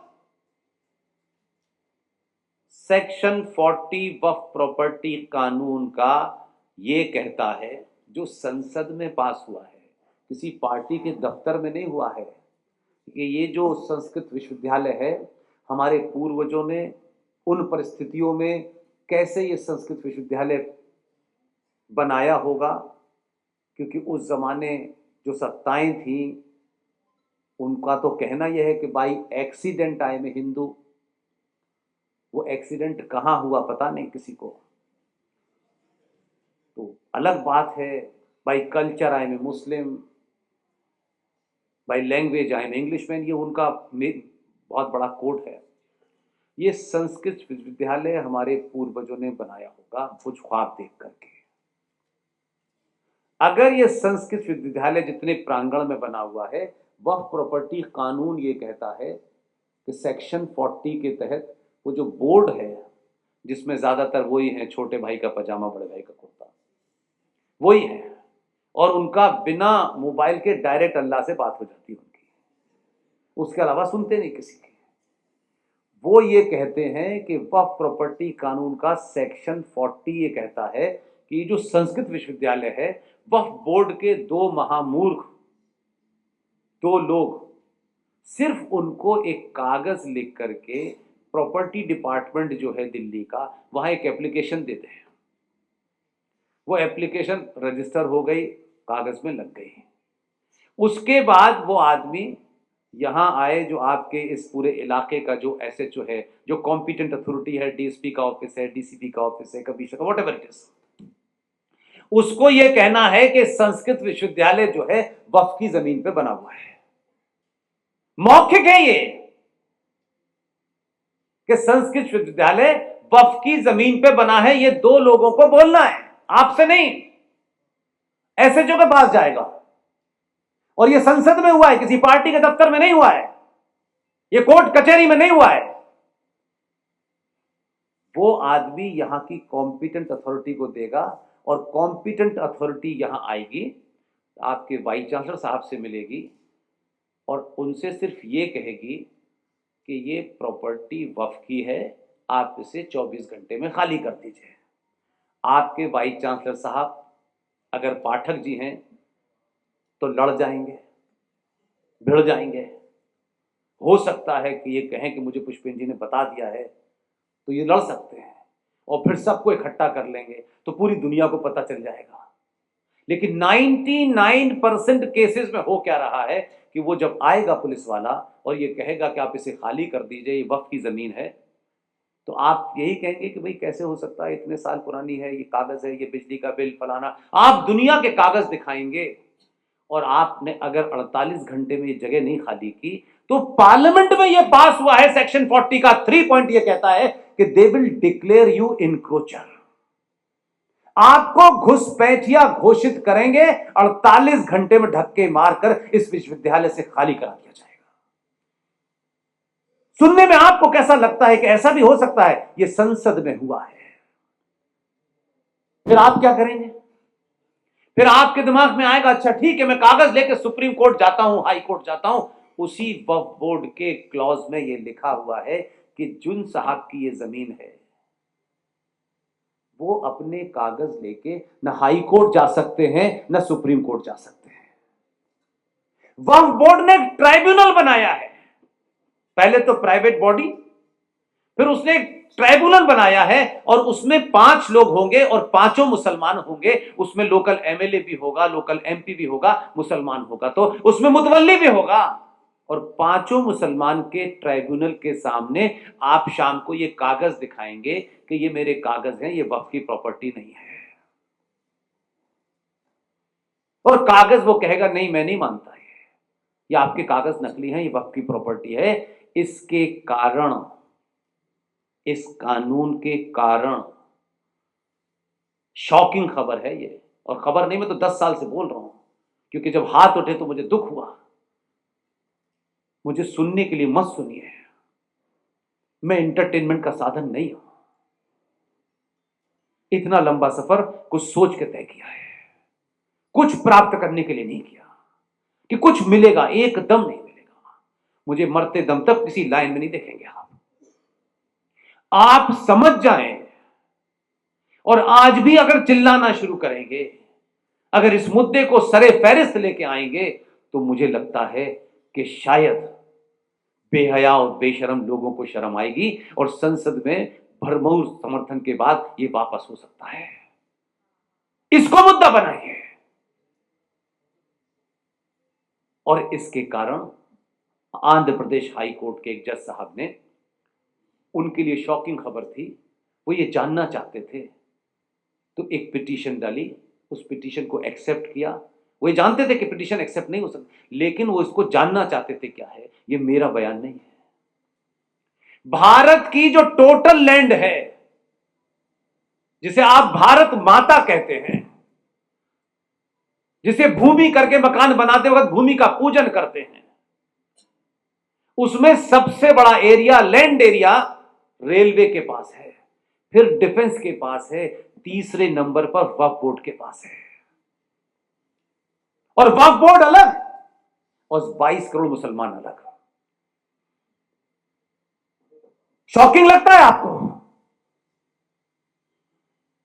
ऐसा कानून पास हो गया है। इसी दिल्ली में आपके बराबर में 350 मकान खाली हो गए, किसी ठेकेदार को पता नहीं चला। कोई हिंदूवादी धरना देने गया, पार्टियों की बात नहीं मैं कर रहा, पार्टियों के अपने स्वार्थ होते हैं, मैं पार्टियों पे नहीं ब्लेम कर रहा हूं। क्या पार्टियां ही सब कुछ है हमारे लिए? पार्टी में 2 करोड़, 3 करोड़, 4 करोड़, 5 करोड़ लोग होंगे, बाकी 75 करोड़ लोग सिर्फ क्या करेंगे? सस्ता तेल, सस्ती गैस, सस्ता पेट्रोल, सस्ता चावल, सस्ते दूध, यही बस, यही जिंदगी है। ताजमहल गया, कुतुब मीनार गई,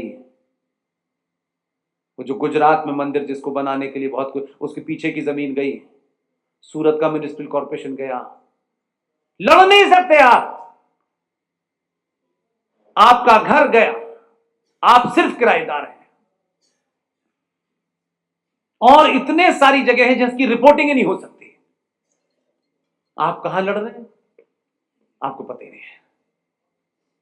मुद्दा होना चाहिए कि भारत की सरकारें सत्ता में बैठेंगी, अपने मैनिफेस्टो में ये लेके आए कि हम जब सत्ता में आएंगे तो Waqf board, places of worship act 1991, जो 42,000 मंदिरों पर सरकार ने कब्जा ले लिया है, हमारी दूसरी मांग ये होनी चाहिए, हमारी तीसरी मांग ये होनी चाहिए कि भारत के सनातनी मंदिरों से सरकार का कंट्रोल हटे। उस मंदिरों के ऊपर जो 3.25 लाख करोड़ रुपया सालाना पैसा आता है, वो भारत सरकार के हाथ में नहीं जाएगा, हमारे देश की सर्वोच्च संस्था जो होगी उसके पास जाएगा। ये मुद्दे पार्लियामेंट आने वाले इलेक्शन के मैनिफेस्टो में होने चाहिए। आप अपना घर बन जाए, आपका घर बच जाए, इस नेता से कुछ फायदा हो कि कुछ जाए, ये इंडिविजुअल लड़ाई नहीं है। और ये आस्था का प्रश्न नहीं है कि मैं मंदिरों की बात कहता हूं तो उसे कोई आस्था से जोड़ दे, नहीं। आस्था मेरी निजी है। ये भारत की सनातन संस्कृति की पुनर्स्थापना का युद्ध है, उसमें अपनी भूमिका चुनिए।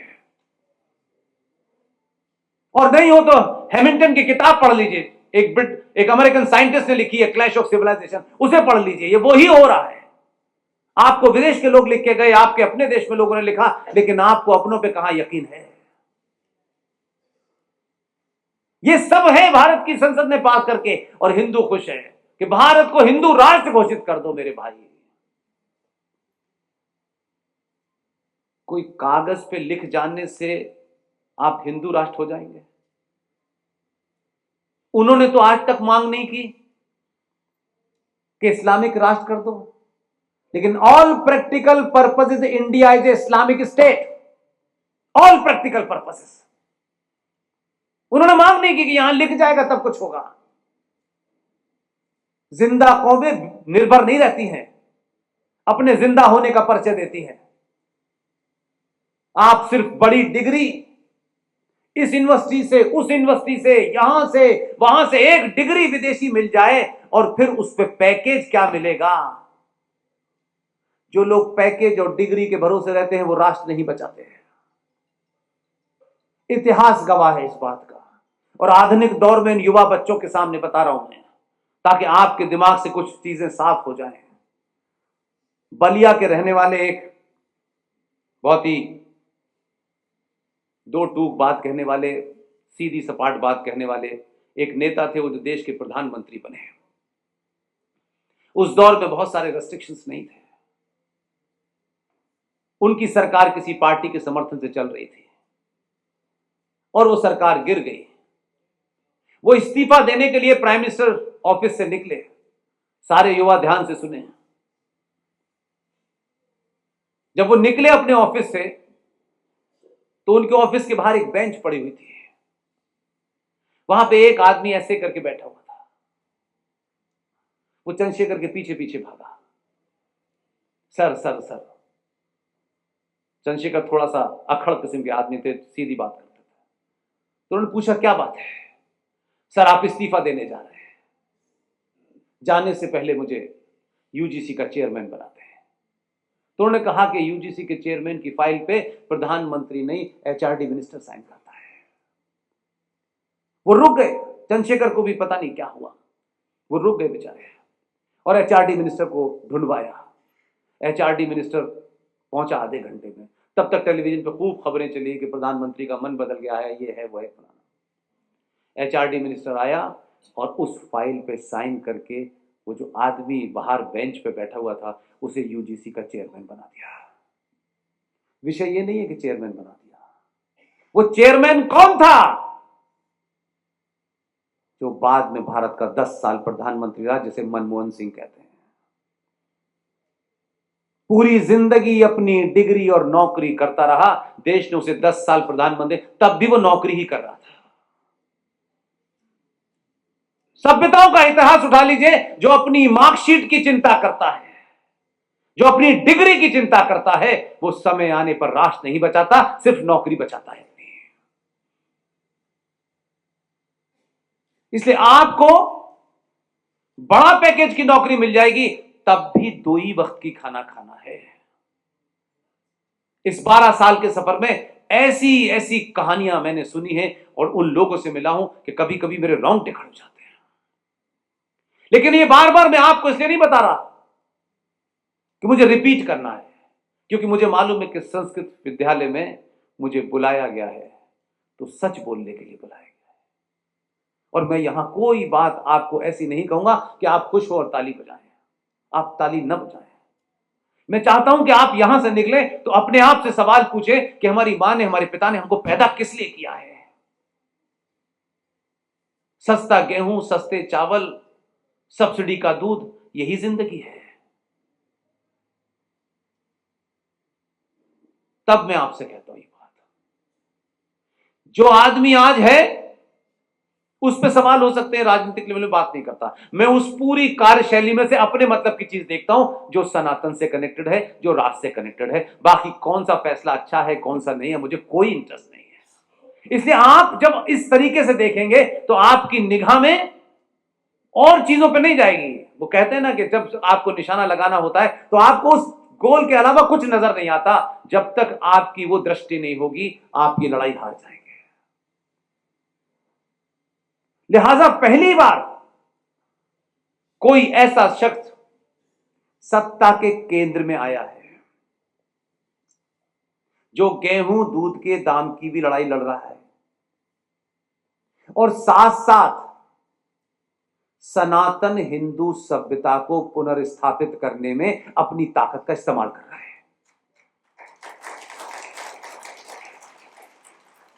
यह ऐसे ही नहीं हो रहा।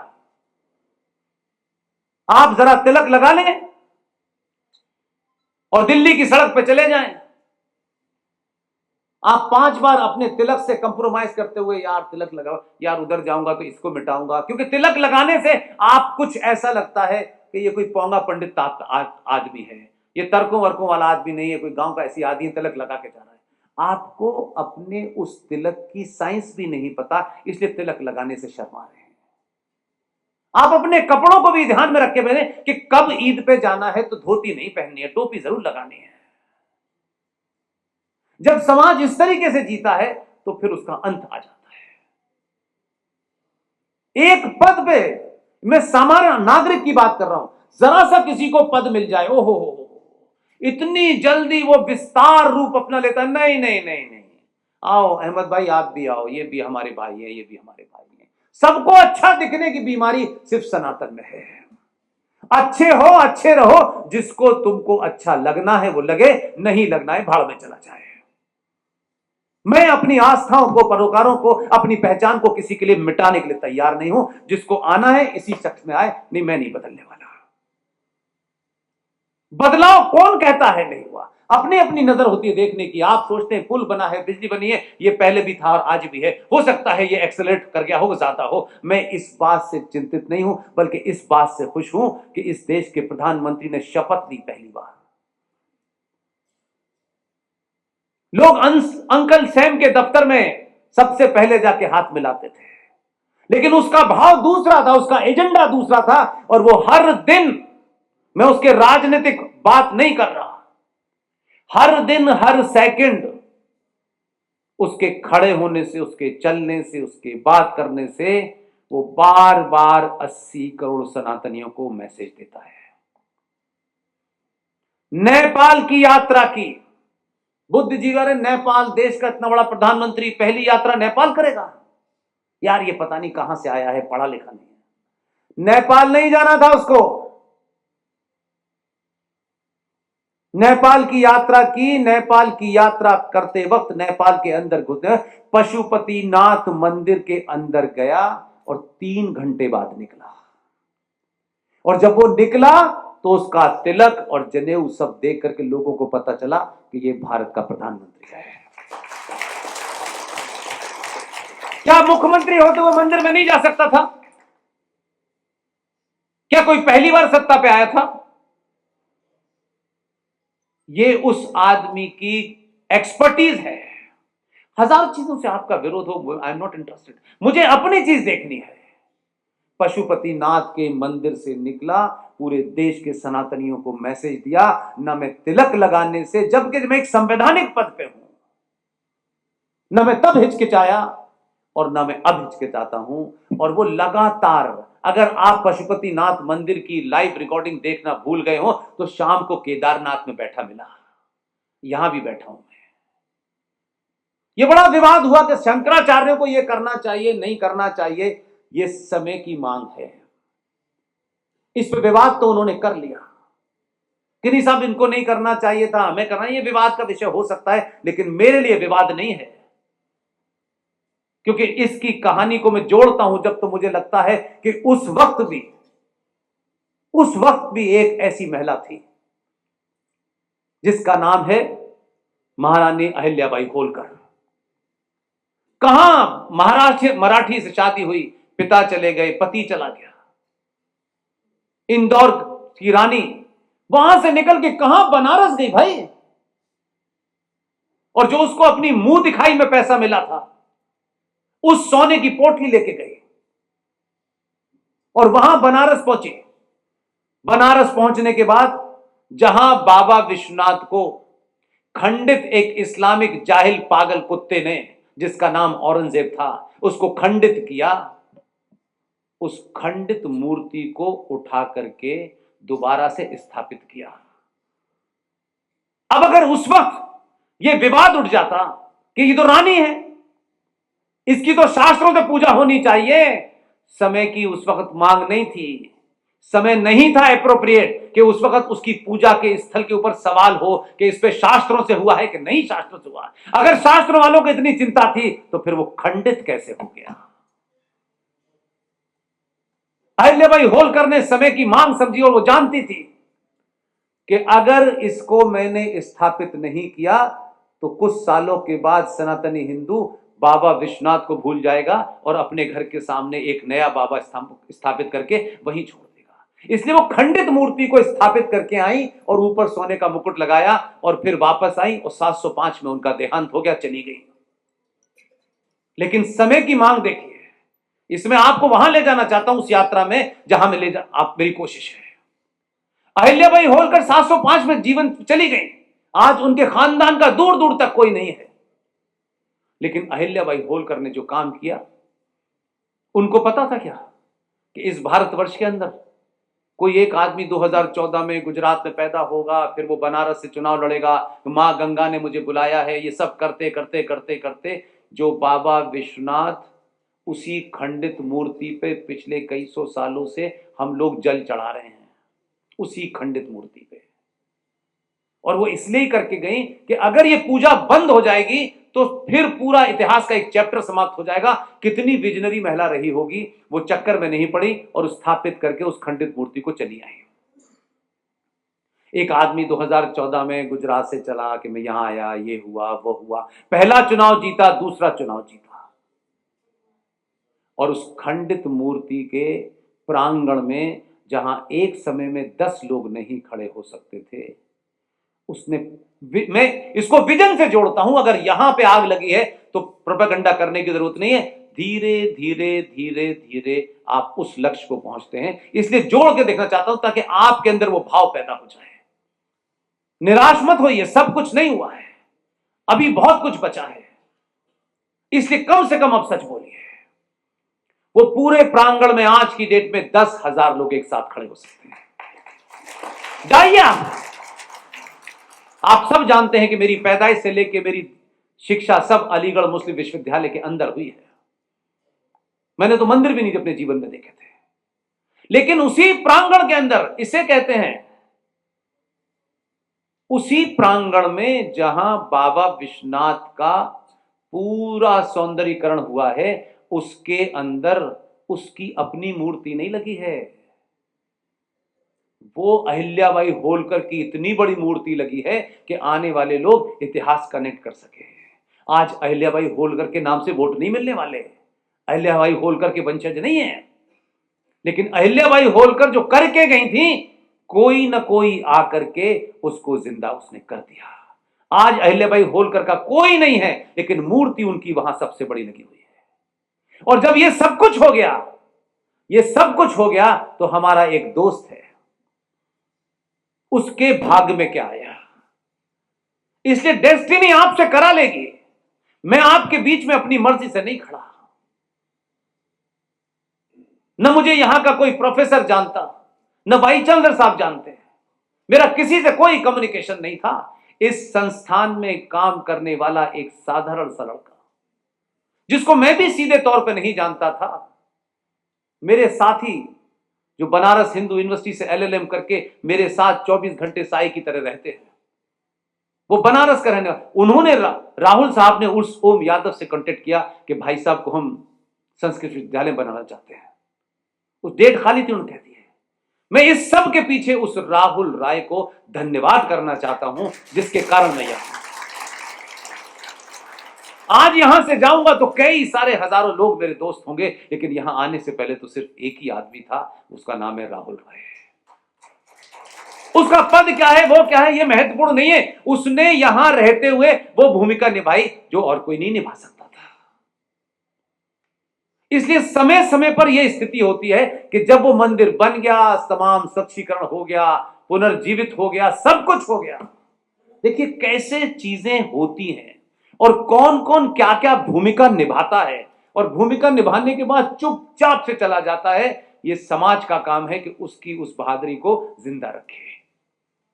सब कुछ हो गया, 4 साधारण सी महिलाएं, छोटे से परिवार की, कोई उनकी आर्थिक स्थिति भी बहुत अच्छी नहीं है, कहां वो बनारस की महिलाएं और कहां बेचारा दिल्ली में रहने वाला विष्णु शंकर जैन, वो कहां टकराई उससे। और उसने कहा कि साहब हमें व्यास परिवार जो पूजा करता था, हमें मां श्रृंगार गौरी की पूजा करने का अधिकार दिया जाए। इसलिए परिस्थिति बनती है तब लोग अपने आप खड़े हो जाते हैं, या प्रकृति अपने आप उन्हें खड़ा कर देती है। सब कुछ हो गया, खूब गाजे बाजे बज रहे थे, लेकिन जहां असली बाबा विश्वनाथ हैं, जो ओरिजिनल जगह है, जहां नंदी 450 साल से इंतजार कर रहा है, असली नंदी। और यही मैं बताना चाहता हूं, ये जो नंदी बना हुआ है ना, एक तो कमाल की बात है, क्या नरेटिव बनाया? ज्ञान वापी मस्जिद। ज्ञान का मस्जिद से क्या संबंध है? कोई संबंध नहीं, ना टेक्निकली है, ना एकेडमिकली है, ना रिलीजियस है, कोई मतलब नहीं है। असल में उसका नाम ज्ञान व्यापी मंदिर था, लेकिन मस्जिद चल गया और आप मस्जिद मस्जिद लगे हुए हैं। उन 4 बहनों ने श्रृंगार गौरी की पूजा की परमिशन मांगी। उत्तर प्रदेश वकील साहब ने चिट्ठी लिख दी, कोर्ट में केस हो गया, विष्णु शंकर जैन ने केस किया, कोर्ट ने सरकार से पूछा कि इस पे आपका क्या कहना है। 1992 में बाबर द्वारा मंदिर को खंडित करके जो वहां मस्जिद बनाई गई थी, उस मस्जिद को इस देश के शूरवीर हिंदुओं ने धराशाही कर दिया, जिन्हें कार सेवक कहते हैं। उस कारण से पूरे प्रदेश के अंदर कर्फ्यू लगा, जगह जगह पूजा अर्चना को रोक दिया गया। इसी तरह श्रृंगार गौरी की पूजा रोक दी गई। ये 2093 की बात है। अब जब यह हुआ तो कोर्ट ने कहा कि इस पे उत्तर प्रदेश सरकार का रुख क्या है। अब वो पिटीशन गई चीफ सेक्रेटरी के पास, नाम उनका सार्वजनिक नहीं करना चाहता, महान आदमी है, आज भी है। इसे कहते हैं, लोगों को देख करके मन करता है कि इनके पैर छुओ। उनमें से उनकी विशेष कृपा है मेरे साथ। उनके पास ये चली गई कि भाई इससे पता करिए कि सरकार क्या रुख है। हाई कोर्ट ने पिटीशन भेज दी। वो बेचारे शरीफ आदमी पिटीशन लेके गए मुख्यमंत्री के पास कि सरकार ने जवाब मांगा है। तो जो कुर्सी पर बैठा था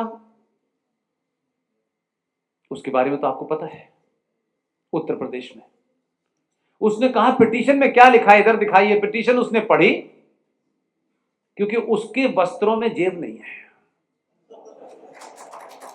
तो उसने रखी नहीं कि फिर देखूंगा। उसने पढ़ी, चीफ सेक्रेटरी साहब से पूछा इसका मतलब क्या है। साहब इसका मतलब यह है कि कोर्ट ये पूछ रही है कि ये जो रोक लगी हुई थी इस पे आपका क्या रुख है। उसने कागज के 36 टुकड़े किए और डस्टबिन में डाल दिए और चीफ सेक्रेटरी से कहा कि मैं मुख्यमंत्री के तौर पर अभी आपको आदेश देता हूं कि जो 93 में रोक लगी थी वो तत्काल खोल दी जाए। काम करने का तरीका होता है भाई मेरे। इसी को नहीं करना होता तो आप खीर बनाते रहते कि वही वहां गई है, फिर यहां गई है, यहां गई है और वो पूजा हो गई। तो प्रकृति का दूसरा आप डेस्टिनी देखिए कि जब 4 बहनों को श्रृंगार गौरी का पूजा करने का फैसला उनके हक में आ गया तो उनके अंदर कौन सी उमंग जागी। वो बोली नहीं नहीं नहीं, अभी तो श्रृंगार गौरी की हम कर, लेकिन अंदर एक व्यास परिवार 1993 तक पूजा कर रहा था, हम अंदर जाना चाहते हैं। डिस्ट्रिक्ट मजिस्ट्रेट काशी का अब कमिश्नर हो गए। डिस्ट्रिक्ट जज, अगर आप जाति के एंगल से देखें तो एक इस किनारे खड़ा है, एक इस किनारे खड़ा है। इसलिए जाति को लेकर के मेरा बड़ा भ्रम है लोगों को। जाति मां के पेट से तय नहीं होती। अनादिकाल से जाति कर्म प्रधान देश रही है। जाति कभी हमारा तय नहीं करती, हमारी जाति कर्म तय करता है। जो मां के पेट से पैदा हो गया वो ब्राह्मण है, ठाकुर है, ये नहीं है। अगर दुबे जी को एनकाउंटर में मार दिया गया तो ये कहना कि ब्राह्मण की हत्या है, ये सरासर गलत है, ये बिल्कुल गलत है। इसको मिक्स मत करिए। जाति हमारे कर्म से तय होती है। वो जो बैठा है कुर्सी पे उसकी जाति ब्राह्मण नहीं है, लेकिन जो चीफ सेक्रेटरी थे वो ब्राह्मण थे। उन्होंने अपनी ड्यूटी की, उसने अपनी ड्यूटी की। और उसके बाद में जब बहनों ने कहा कि हमें अंदर पूजा करनी है तो डिस्ट्रिक्ट जज बिल्कुल इस एंड पे खड़ा है और डिस्ट्रिक्ट मजिस्ट्रेट एक एंड पे खड़ा है। लेकिन कोई ताकत उनको जोड़ रही थी कि डिस्ट्रिक्ट जज ने कहा कि कल किसी भी कीमत पर ये जो ज्ञान व्यापी मंदिर है इसके अंदर जाकर के सर्वे करना है, 25 लोगों को इजाजत दी जाए। उसके ये कहने से, क्योंकि उसकी जाति सबसे छोटी थी, उसने ये कहा और हंगामा हो गया और वो सब अल्लाह मियां की फौज बाहर आ गई और उन्होंने घेर लिया कि सर्वे नहीं होने देंगे। मैं शक्ति बता रहा हूं कि आप कहां खड़े हैं। इसके लिए चीफ जस्टिस बनने की जरूरत नहीं है, प्रधानमंत्री बनने की जरूरत नहीं है। आपके पास जहां इतनी डॉट बराबर भी ताकत है, सही समय पर प्रयोग कीजिए। और इस वक्त युवाओं के पास वो ताकत है कि अपनी बात को चिल्ला चिल्ला के चौराहे चौराहे पूरी ताकत से कहिए, कोई आपको रोक नहीं सकता है। डिस्ट्रिक्ट जज ने डीएम को बुलाया, वो जाति के बिल्कुल दूसरे सिरे पे खड़े हुए थे। दो अलग, मैं इसलिए बताने के लिए, समझाने के लिए कह रहा हूं, दोनों मेरे अभिन्न मित्र हैं, दोनों के पैर छुए मैंने जाके। उनमें यह भाव पैदा हो कि हमें सत्ता क्या देगी नहीं देगी, लेकिन सत्ता से बड़ा समाज क्या करता है। उन्होंने ऑर्डर किया कि कल 24 घंटे के अंदर डिस्ट्रिक्ट मजिस्ट्रेट साहब यहां फौज लगाएं, पुलिस लगाएं, गोली चलाने के आदेश दें, लेकिन सर्वे होना चाहिए। डीएम साहब ने पूरी तन्मयता के साथ चारों तरफ पुलिस लगा दी और हमारा सर्वे हुआ। सर्वे होने के बाद में दीवार के ऊपर कहीं सती का साइन है, कहीं देवी की मूर्ति बनी है, और वो जो है 1400 साल पहले जो ऊंट की पीठ पे खजूर तोड़ रहे थे, उन्होंने कैलेंडर से छुपाया हुआ था, रोजे का कैलेंडर लगा दिया था। वो समझ रहे थे कि ये जो 15-20 हिंदू आए हैं ये कैलेंडर नहीं हटाएंगे। उसने कैलेंडर सब उतार दिया, बिल्कुल नंगा कर दिया उन्हें। और उसके बाद जैसे ही ये हुआ तो विष्णु शंकर जैन, ये कहते हैं ना कि जब आपको यहां या यहां लगा हो तो आपका लक्ष्य, फिर निगाह रुकती है आपकी। रुकती है कि नहीं रुकती है? हाँ, जो अच्छा लगता है उसी को पहुंच जाते हो ना, आई लव यू कहने, हैं पहुंच जाते हो ना। तो क्यों, यहां पे है ना मामला, यहां का मामला है। तो यहां के मामले में सोचते हो जाति क्या है, पहले बताओ तब मैं कहूंगा आई लव यू, कहते हो क्या? तो बात, तो आप जब यहां से चलते हैं तो सब कुछ सच निकलता है। विष्णु शंकर जैन ने उन 24 लोगों में उसकी निगाह वहां गई जहां किसी की नहीं गई, और देखा कि एक जगह एक तालाब सा बना हुआ है, उसमें एक शिवलिंग टाइप की चीज लगी हुई है, जिसे वो जाहिल कहते थे ये फव्वारा है। इनके बाप दादे ऊंट पे आए थे और फव्वारा इन्होंने बना लिया। और ताज्जुब है, जहां से बताया जा रहे आए हैं वहां धोने के लिए पानी नहीं है, धोने के लिए पानी नहीं है, लेकिन फव्वारा इजाद कर लिया था इन्होंने।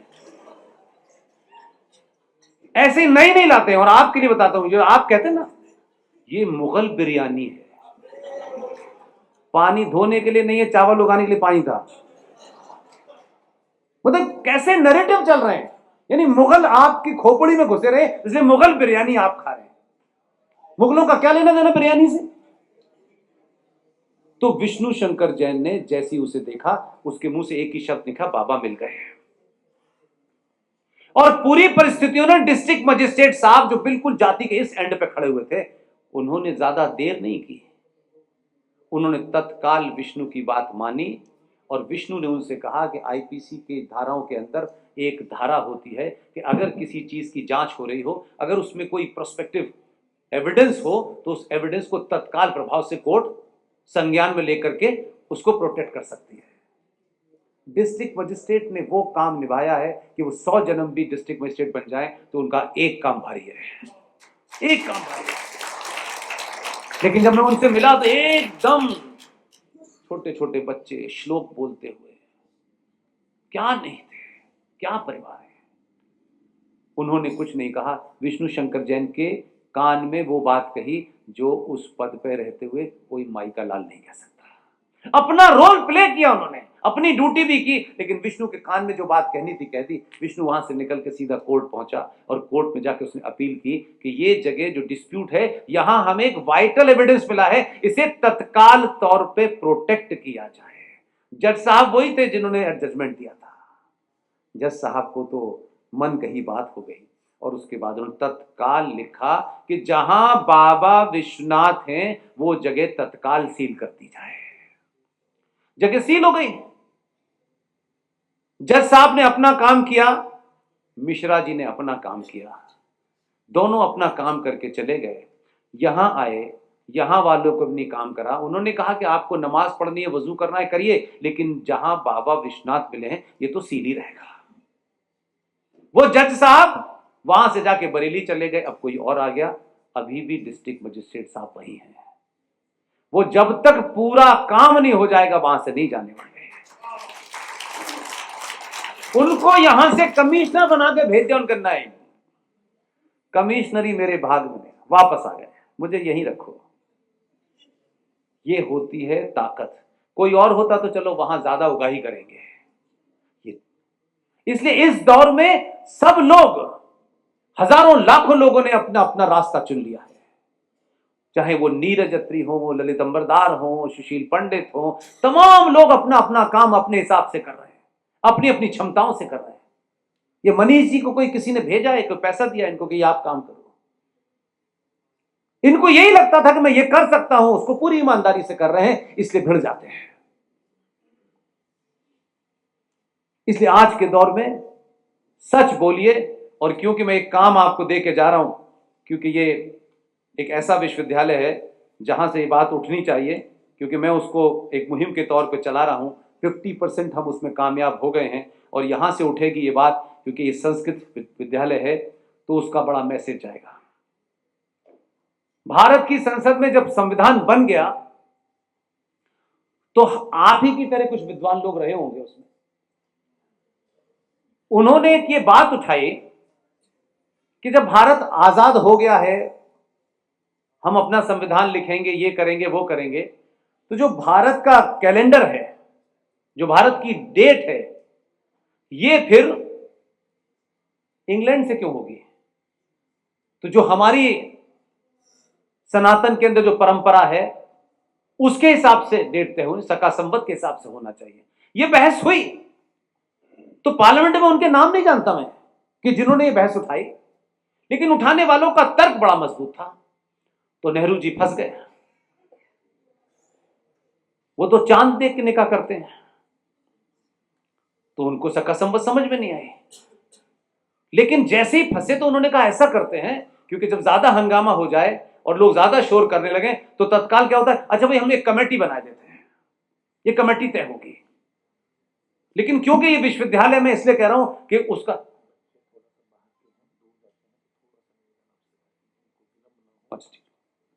जो बच्चे बाहर के हैं उन्हें दूर जाने में संकट होगा, उन्हें देर हो सकती है।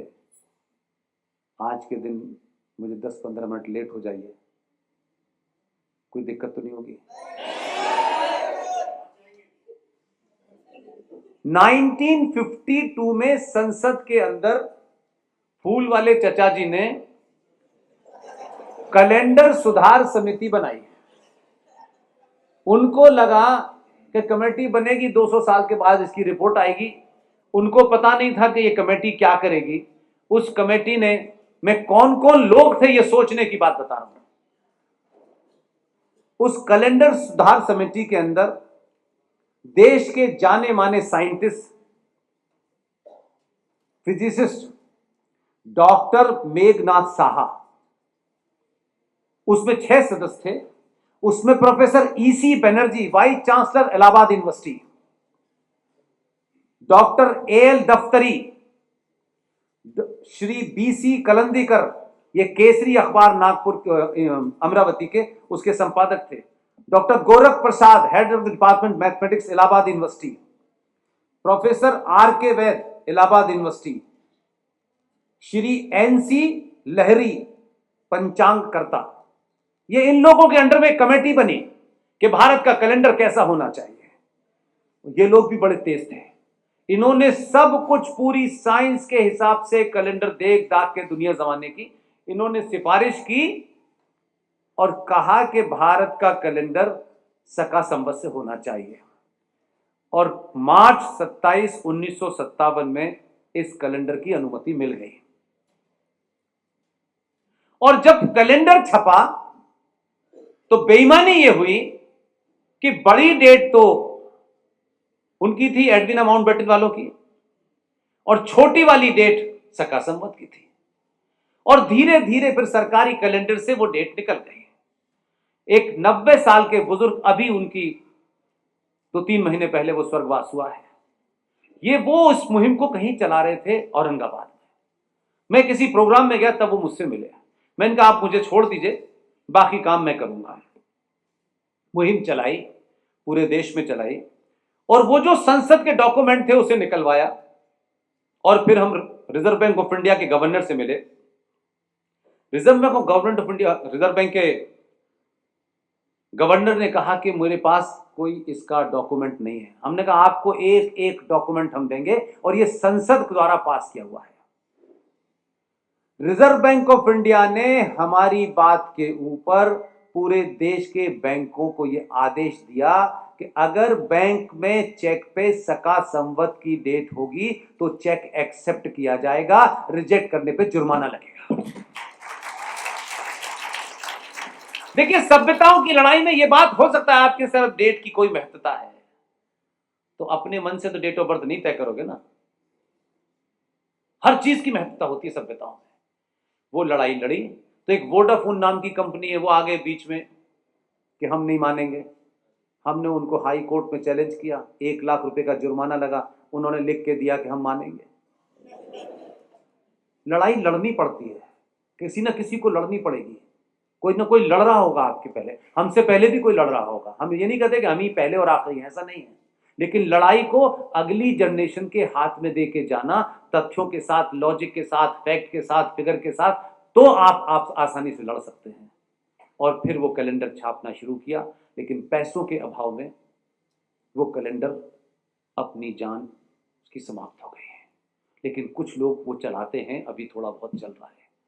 अगर वो कैलेंडर होता तो आप अपने रूट से जुड़े होते, और वो संविधान, जिस संविधान को लेकर के सुबह से लेकर शाम तक बात होती है, उस संविधान के अंदर भी एक महान 2 लोग थे, doctor BR Ambedkar, doctor Rajendra Prasad. उन दोनों लोगों की विजन को देखिए कि उनका स्वार्थ नहीं था, और सत्ता और कांग्रेस में नेहरू जैसे लोगों से लड़ते हुए भी अपना एजेंडा कैसे लागू करके गए। अगर आपके अंदर वो आग है, तो आप ये मत सोचिए कि ये नियम क्या बना है, आप उसको पूरी ईमानदारी से करके जाइए। आपके जाने के 50 साल बाद कोई ना कोई आपको मंच में मिलेगा जो आपके किए हुए कार्यों को दुनिया में बढ़ा देगा।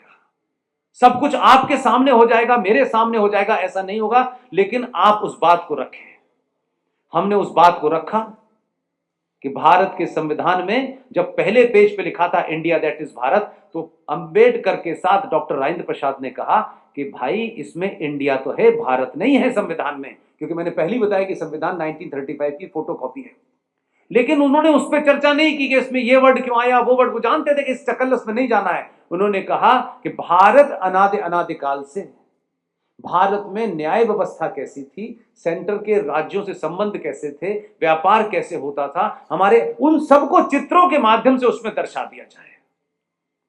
उसी संविधान के पहले पन्ने पर जो ज्ञान व्यापी मंदिर के सामने 450 साल पुराना नंदी है, संविधान के पहले पन्ने पर बन रहा है।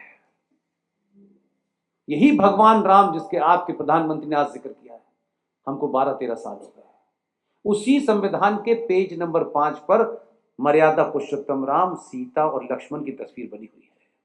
उसी में कृष्ण बने हैं, उसी में सुभाष हैं, उसी में छत्रपति शिवाजी हैं, उसी में जैन धर्म का दर्शन है, उसी में बौद्ध धर्म का दर्शन है, उसी में रानी लक्ष्मीबाई है। वो बन के लग गया, लेकिन चचा को अच्छा नहीं लगा। लास्ट में पता चला चचा को, तो चचा ने 2 महापाप किए। जब वो छपने जा रहा था, और जो बंगाल में शांति निकेतन से बना, उन्होंने लास्ट में कहा कि भाई आपने इसमें तो कोई ऐसा चित्र डाला नहीं, क्योंकि उनकी गैर मौजूदगी में सब ये काम हो गया था, उनसे छुपा कर रखे हुआ था। तो उन्होंने जाते जाते क्या किया, 2 उनके चहेते थे, इसलिए संविधान के एक पेज पर एक ही तस्वीर है, यानी एक विषय पे एक ही तस्वीर है, कुल 22 तस्वीरें हैं। लेकिन अब क्योंकि छपने जा रहा था और उनको देख लिया, तो उन्होंने रानी लक्ष्मीबाई के साथ में अपने पूर्वज अकबर की तस्वीर लगा दिया, और छत्रपति शिवाजी के साथ में टीपू को जोड़ दिया है। अब हम ये मानते हैं कि चलो 2 जुड़ भी गए ये पागल लोग, तो भारत का संविधान अगर इन चित्रों के साथ होता तो सुप्रीम कोर्ट कभी ये नहीं कहता कि आइए भगवान राम है कि नहीं है, इस पे बहस करते हैं। ये इतनी लंबी लड़ाई नहीं होती। उन चित्रों के माध्यम से भारत की सनातन सभ्यता क्या थी सबको पता होता। लेकिन मुझे खुशी है कि जब नया पार्लियामेंट बना और नए पार्लियामेंट के बाहर जो प्लेट लगी हुई है वो भारत के प्रियम्बल की ही प्लेट है। लेकिन आपके लिए आखिरी बात कह के बात समाप्त करता हूं कि 22 साल का एक बच्चा, 22 साल का, आप सोचिए, आज अगर आपसे दुनिया का सबसे बड़ा राजा ये पूछे कि बताओ मुझे क्या करना है, तो आप पता नहीं क्या क्या मांगेंगे उससे, मैं नहीं जानता। उस दौर में 22 साल का एक बच्चा जो उन चित्रों को बना रहा था, उस बच्चे ने जो चित्र बनाए, डॉक्टर राजेंद्र प्रसाद ने दिल्ली बुला करके पूछा कि तुम इनका मेहनताना नहीं लोगे, यानी इसके बनाने के पैसे नहीं लोगे? क्योंकि वो 22 साल का बच्चा 2007 में उनकी डेथ हुई है, उनका परिवार जबलपुर में है। मैं उनके घर गया, उनके पिताजी से 2007 में जितनी उनके बेटे ने बातचीत की सब रिकॉर्ड थी, इसलिए मैं इस अथॉरिटी के साथ कह रहा हूं। 22 साल के बच्चे से देश का राष्ट्रपति ये पूछ रहा है कि तुमने ये इतने सारे चित्र इसमें बनाए हैं, उसमें कोई 18 चित्र हैं, तुम इनका मेहनताना नहीं लोगे? तो वो क्या कहता है? सर मुझे पैसा नहीं चाहिए। हां, मैं ये चाहता हूं कि संविधान के हर पन्ने पर मेरा नाम लिख दिया जाए। डॉक्टर राजेंद्र प्रसाद इसके लिए भी तैयार हो गए। अब आप सोचिए कि उस बच्चे का एजेंडा क्या था। जब उन्होंने कहा कि हर पन्ने पे लिख देंगे नाम, तो बोला अच्छा छोड़िए, किसी पन्ने पे मेरा नाम मत लिखिए। मालूम उनका नाम क्या था? कोई नहीं जानता। उनका नाम था राम विहोर सिन्हा, जो शांति निकेतन में आर्टिस्ट थे।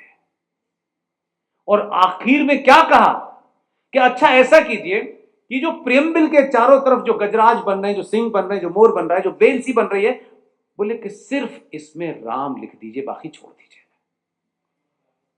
ओरिजिनल संविधान की प्रियम्बल में जो उसकी आउटलाइन है उसके नीचे राम लिखा हुआ है। अब मैं थोड़ी देर के लिए सोचता हूं कि 22 साल का बच्चा, समय के साथ लोग भूल जाएंगे, लोग याद नहीं रखेंगे। ये कहानी हम बता सकते हैं, कुछ और समय तक चलेगी, हजारों साल के बाद राम विहोर सिन्हा को लोग भूल जाएंगे, लेकिन फिर इस पे युद्ध होगा कि जब संविधान के प्रियम्बल के नीचे राम लिखा है तो राम को नकार कैसे सकते हो? इसे कहते हैं। ऐसे ऐसे लोग हैं। आप सबने मेरी बात सुनी, मैं फिर बार बार आपसे कहूंगा, आप युवा हैं और एक ऐसी यूनिवर्सिटी के बराबर में आपकी यूनिवर्सिटी है कि जितनी लोग उसके बारे में चर्चा करते हैं, आप भी कोई ऐसी मुहिम चलाइए जो संस्कृत विश्वविद्यालय दिल्ली को पूरी दुनिया जाने कि आप संस्कृत पढ़ते भी हैं, संस्कृत मूल्यों को जीते भी हैं और अपनी परंपरा और आस्थाओं के लिए क्लास छोड़कर इस संविधान में, इस पार्लियामेंट में जो भी कुछ है उसकी लड़ाई लड़ने में ये यूनिवर्सिटी का छात्र सबसे अग्रणी खड़ा हो। यही मेरी आपसे विनती है। आप ये सोच के बिल्कुल कुछ मत करिए कि जो आप कर रहे हैं आपका कैरियर है उसे, लेकिन आपको कुछ मिलेगा इसकी चिंता मत कीजिए। मुझे पूरी उम्मीद है कि अगर आप ऐसे विषयों को उठाएंगे तो आने वाली दुनिया आपको हजारों साल तक याद रखेगी। बहुत बहुत धन्यवाद। Thank you very much.